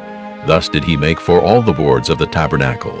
And he made boards for the tabernacle, 20 boards for the south side southward. And 40 sockets of silver he made under the 20 boards, 2 sockets under one board for his 2 tenons, and 2 sockets under another board for his 2 tenons. And for the other side of the tabernacle, which is toward the north corner, he made 20 boards, and there 40 sockets of silver, 2 sockets under one board, and 2 sockets under another board. And for the sides of the tabernacle westward, he made 6 boards. And 2 boards made he for the corners of the tabernacle in the 2 sides. and they were coupled beneath and coupled together at the head thereof to one ring. Thus he did to both of them in both the corners. And there were 8 boards, and their sockets were 16 sockets of silver, under every board 2 sockets.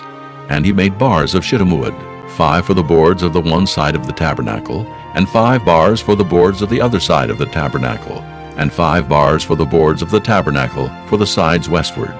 And he made the middle bar to shoot through the boards from the one end to the other. And he overlaid the boards with gold, and made their rings of gold to be places for the bars, and overlaid the bars with gold. And he made a veil of blue and purple and scarlet and fine twined linen. With cherubims made he it of cunning work. And he made thereunto 4 pillars of shittim wood, and overlaid them with gold. Their hooks were of gold. And he cast for them 4 sockets of silver. And he made an hanging for the tabernacle door of blue and purple and scarlet and fine twined linen of needlework, and the 5 pillars of it with their hooks. And he overlaid their chapiters and their fillets with gold, but their 5 sockets were of brass. Chapter 37. And Bezaleel made the ark of shittim wood. 2 cubits and a half was the length of it, and 1 cubit and a half the breadth of it, and 1 cubit and a half the height of it. And he overlaid it with pure gold within and without, and made a crown of gold to it round about. And he cast for it 4 rings of gold to be set by the 4 corners of it, even 2 rings upon the one side of it, and 2 rings upon the other side of it. And he made staves of shittim wood, and overlaid them with gold. And he put the staves into the rings by the sides of the ark, to bear the ark. And he made the mercy seat of pure gold. 2 cubits and a half was the length thereof, and 1 cubit and a half the breadth thereof. And he made 2 cherubims of gold, beaten out of one piece made he them, on the 2 ends of the mercy seat. 1 cherub on the end on this side, and another cherub on the other end on that side. Out of the mercy seat made he the cherubims on the 2 ends thereof. And the cherubims spread out their wings on high, and covered with their wings over the mercy seat, with their faces one to another. Even to the mercy seatward were the faces of the cherubims. And he made the table of shittim wood. 2 cubits was the length thereof, and 1 cubit the breadth thereof, and 1 cubit and a half the height thereof. And he overlaid it with pure gold, and made thereunto a crown of gold round about. Also he made thereunto a border of an handbreadth round about, and made a crown of gold for the border thereof round about. And he cast for it 4 rings of gold, and put the rings upon the 4 corners that were in the 4 feet thereof. Over against the border were the rings, the places for the staves to bear the table. And he made the staves of shittim wood, and overlaid them with gold to bear the table. And he made the vessels which were upon the table, his dishes and his spoons and his bowls, and his covers to cover withal, of pure gold. And he made the candlestick of pure gold, of beaten work made he the candlestick. His shaft and his branch, his bowls, his knops, and his flowers were of the same, and 6 branches going out of the sides thereof, 3 branches of the candlestick out of the one side thereof, and 3 branches of the candlestick out of the other side thereof. 3 bowls made after the fashion of almonds in one branch, a knop and a flower, and 3 bowls made like almonds in another branch, a knop and a flower. So throughout the 6 branches going out of the candlestick. And in the candlestick were 4 bowls made like almonds, his knops and his flowers, and a knop under 2 branches of the same, and a knop under 2 branches of the same, and a knop under 2 branches of the same, according to the 6 branches going out of it. Their knops and their branches were of the same. All of it was one beaten work of pure gold. And he made his 7 lamps and his snuffers, and his snuff dishes of pure gold. Of a talent of pure gold made he it, and all the vessels thereof. And he made the incense altar of shittim wood. The length of it was 1 cubit, and the breadth of it 1 cubit. It was 4 square, and 2 cubits was the height of it. The horns thereof were of the same. And he overlaid it with pure gold, both the top of it, and the sides thereof round about, and the horns of it. Also he made unto it a crown of gold round about. And he made 2 rings of gold for it under the crown thereof, by the 2 corners of it upon the 2 sides thereof, to be places for the staves to bear it withal. And he made the staves of shittim wood, and overlaid them with gold. And he made the holy anointing oil, and the pure incense of sweet spices, according to the work of the apothecary. Chapter 38. And he made the altar of burnt offering of shittim wood. 5 cubits was the length thereof, and 5 cubits the breadth thereof. It was 4 square, and 3 cubits the height thereof. And he made the horns thereof on the 4 corners of it. The horns thereof were of the same, and he overlaid it with brass. And he made all the vessels of the altar, the pots, and the shovels, and the basins, and the flesh hooks, and the fire pans. All the vessels thereof made he of brass.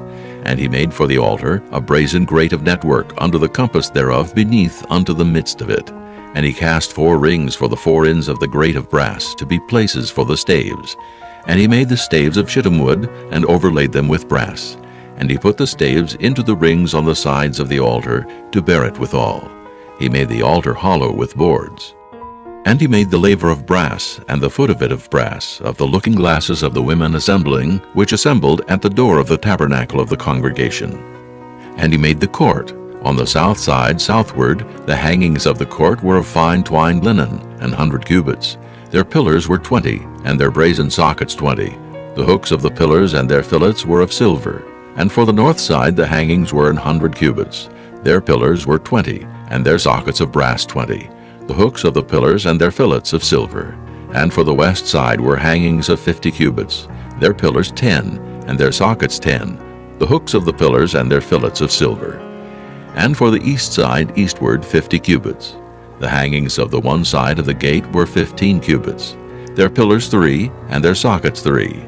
And for the other side of the court gate, on this hand and that hand, were hangings of 15 cubits. Their pillars 3, and their sockets 3. All the hangings of the court round about were of fine twined linen. And the sockets for the pillars were of brass, the hooks of the pillars and their fillets of silver, and the overlaying of their chapiters of silver, and all the pillars of the court were filleted with silver. And the hanging for the gate of the court was needlework of blue and purple and scarlet and fine twined linen, and 20 cubits was the length, and the height in the breadth was 5 cubits, answerable to the hangings of the court. And their pillars were 4, and their sockets of brass 4, their hooks of silver, and the overlaying of their chapiters, and their fillets of silver. And all the pins of the tabernacle, and of the court round about, were of brass. This is the sum of the tabernacle, even of the tabernacle of testimony, as it was counted according to the commandment of Moses, for the service of the Levites, by the hand of Ithamar, son to Aaron the priest. And Bezaleel, the son of Uri, the son of Hur, of the tribe of Judah, made all that the Lord commanded Moses. And with him was Aholiab, son of Ahishamach, of the tribe of Dan, an engraver, and a cunning workman, and an embroiderer in blue and in purple, and in scarlet and fine linen. All the gold that was occupied for the work in all the work of the holy place, even the gold of the offering, was 29 talents, and 730 shekels, after the shekel of the sanctuary. And the silver of them that were numbered of the congregation was 100 talents, and 1,760 shekels, after the shekel of the sanctuary. A beka for every man, that is, half a shekel after the shekel of the sanctuary, for every one that went to be numbered from 20 years old and upward, for 600,000 and 3,550 men. And of the 100 talents of silver were cast the sockets of the sanctuary, and the sockets of the veil, 100 sockets of the 100 talents, a talent for a socket. And of the 1,775 shekels he made hooks for the pillars, and overlaid their chapiters, and filleted them. And the brass of the offering was 70 talents, and 2,400 shekels, and therewith he made the sockets to the door of the tabernacle of the congregation, and the brazen altar, and the brazen grate for it, and all the vessels of the altar, and the sockets of the court round about, and the sockets of the court gate, and all the pins of the tabernacle, and all the pins of the court round about. Chapter 39. And of the blue and purple and scarlet they made cloths of service, to do service in the holy place, and made the holy garments for Aaron, as the Lord commanded Moses. And he made the ephod of gold, blue and purple and scarlet, and fine twined linen. And they did beat the gold into thin plates, and cut it into wires, to work it in the blue, and in the purple, and in the scarlet, and in the fine linen, with cunning work. They made shoulder pieces for it, to couple it together. By the 2 edges was it coupled together. And the curious girdle of his ephod that was upon it was of the same, according to the work thereof, of gold, blue, and purple, and scarlet, and fine twined linen, as the Lord commanded Moses. And they wrought onyx stones enclosed in ouches of gold, graven as signets are graven, with the names of the children of Israel. And he put them on the shoulders of the ephod, that they should be stones for a memorial to the children of Israel, as the Lord commanded Moses. And he made the breastplate of cunning work, like the work of the ephod of gold, blue, and purple, and scarlet, and fine twined linen. It was 4 square, They made the breastplate double. A span was the length thereof, and a span the breadth thereof, being doubled. And they set in it 4 rows of stones. The first row was a sardius, a topaz, and a carbuncle. This was the first row. And the second row, an emerald, a sapphire, and a diamond. And the third row, a ligure, an agate, and an amethyst. And the fourth row, a beryl, an onyx, and a jasper. They were enclosed in ouches of gold in their enclosings. And the stones were according to the names of the children of Israel, 12, according to their names, like the engravings of a signet, every one with his name according to the 12 tribes. And they made upon the breastplate chains at the ends of wreathen work of pure gold. And they made 2 ouches of gold, and 2 gold rings, and put the 2 rings in the 2 ends of the breastplate. And they put the 2 wreathen chains of gold in the 2 rings on the ends of the breastplate. And the 2 ends of the 2 wreathen chains they fastened in the 2 ouches, and put them on the shoulder pieces of the ephod before it. And they made 2 rings of gold, and put them on the 2 ends of the breastplate, upon the border of it, which was on the side of the ephod inward. And they made 2 other golden rings, and put them on the 2 sides of the ephod underneath, toward the forepart of it, over against the other coupling thereof, above the curious girdle of the ephod.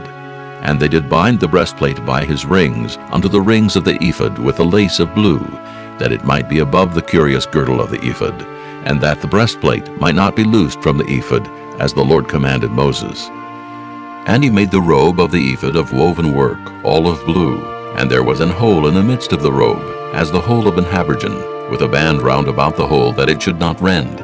And they made upon the hems of the robe pomegranates of blue and purple and scarlet, and twined linen.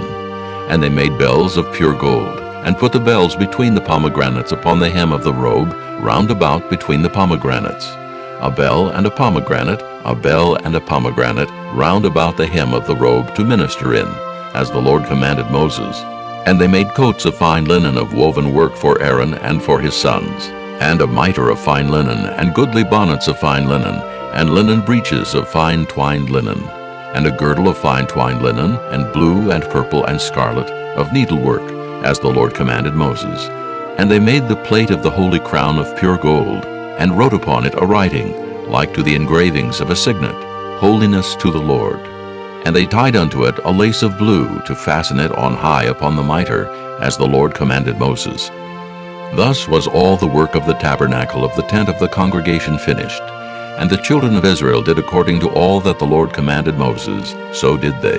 And they brought the tabernacle unto Moses, the tent and all his furniture, his tacks, his boards, his bars, and his pillars, and his sockets, and the covering of ram skins dyed red, and the covering of badger skins, and the veil of the covering, the ark of the testimony, and the staves thereof, and the mercy seat, the table and all the vessels thereof, and the showbread, the pure candlestick with the lamps thereof, even with the lamps to be set in order, and all the vessels thereof, and the oil for light, and the golden altar, and the anointing oil, and the sweet incense, and the hanging for the tabernacle door, the brazen altar, and his grate of brass, his staves, and all his vessels, the laver and his foot, the hangings of the court, his pillars, and his sockets, and the hanging for the court gate, his cords and his pins, and all the vessels of the service of the tabernacle for the tent of the congregation, the cloths of service to do service in the holy place, and the holy garments for Aaron the priest, and his sons' garments, to minister in the priest's office. According to all that the Lord commanded Moses, so the children of Israel made all the work. And Moses did look upon all the work, and behold, they had done it as the Lord had commanded. Even so had they done it, and Moses blessed them. Chapter 40. And the Lord spake unto Moses, saying, On the first day of the first month shalt thou set up the tabernacle of the tent of the congregation. And thou shalt put therein the ark of the testimony, and cover the ark with the veil. And thou shalt bring in the table, and set in order the things that are to be set in order upon it. And thou shalt bring in the candlestick, and light the lamps thereof. And thou shalt set the altar of gold for the incense before the ark of the testimony, and put the hanging of the door to the tabernacle. And thou shalt set the altar of the burnt offering before the door of the tabernacle of the tent of the congregation. And thou shalt set the laver between the tent of the congregation and the altar, and shalt put water therein. And thou shalt set up the court round about, and hang up the hanging at the court gate. And thou shalt take the anointing oil, and anoint the tabernacle, and all that is therein, and shalt hallow it, and all the vessels thereof, and it shall be holy. And thou shalt anoint the altar of the burnt offering, and all his vessels, and sanctify the altar, and it shall be an altar most holy. And thou shalt anoint the laver and his foot, and sanctify it. And thou shalt bring Aaron and his sons unto the door of the tabernacle of the congregation, and wash them with water. And thou shalt put upon Aaron the holy garments, and anoint him, and sanctify him, that he may minister unto me in the priest's office. And thou shalt bring his sons, and clothe them with coats. And thou shalt anoint them, as thou didst anoint their father, that they may minister unto me in the priest's office. For their anointing shall surely be an everlasting priesthood throughout their generations. Thus did Moses, according to all that the Lord commanded him, so did he. And it came to pass in the first month, in the second year, on the first day of the month, that the tabernacle was reared up. And Moses reared up the tabernacle, and fastened his sockets, and set up the boards thereof, and put in the bars thereof, and reared up his pillars. And he spread abroad the tent over the tabernacle, and put the covering of the tent above upon it, as the Lord commanded Moses. And he took and put the testimony into the ark, and set the staves on the ark, and put the mercy seat above upon the ark. And he brought the ark into the tabernacle, and set up the veil of the covering, and covered the ark of the testimony, as the Lord commanded Moses. And he put the table in the tent of the congregation, upon the side of the tabernacle northward, without the veil. And he set the bread in order upon it before the Lord, as the Lord had commanded Moses. And he put the candlestick in the tent of the congregation, over against the table, on the side of the tabernacle southward. And he lighted the lamps before the Lord, as the Lord commanded Moses. And he put the golden altar in the tent of the congregation before the veil, and he burnt sweet incense thereon, as the Lord commanded Moses. And he set up the hanging at the door of the tabernacle, and he put the altar of burnt offering by the door of the tabernacle of the tent of the congregation, and offered upon it the burnt offering and the meat offering, as the Lord commanded Moses. And he set the laver between the tent of the congregation and the altar, and put water there to wash withal. And Moses and Aaron and his sons washed their hands and their feet thereat. When they went into the tent of the congregation, and when they came near unto the altar, they washed as the Lord commanded Moses. And he reared up the court round about the tabernacle and the altar, and set up the hanging of the court gate. So Moses finished the work. Then a cloud covered the tent of the congregation, and the glory of the Lord filled the tabernacle. And Moses was not able to enter into the tent of the congregation, because the cloud abode thereon, and the glory of the Lord filled the tabernacle. And when the cloud was taken up from over the tabernacle, the children of Israel went onward in all their journeys. But if the cloud were not taken up, then they journeyed not till the day that it was taken up. For the cloud of the Lord was upon the tabernacle by day, and fire was on it by night, in the sight of all the house of Israel throughout all their journeys.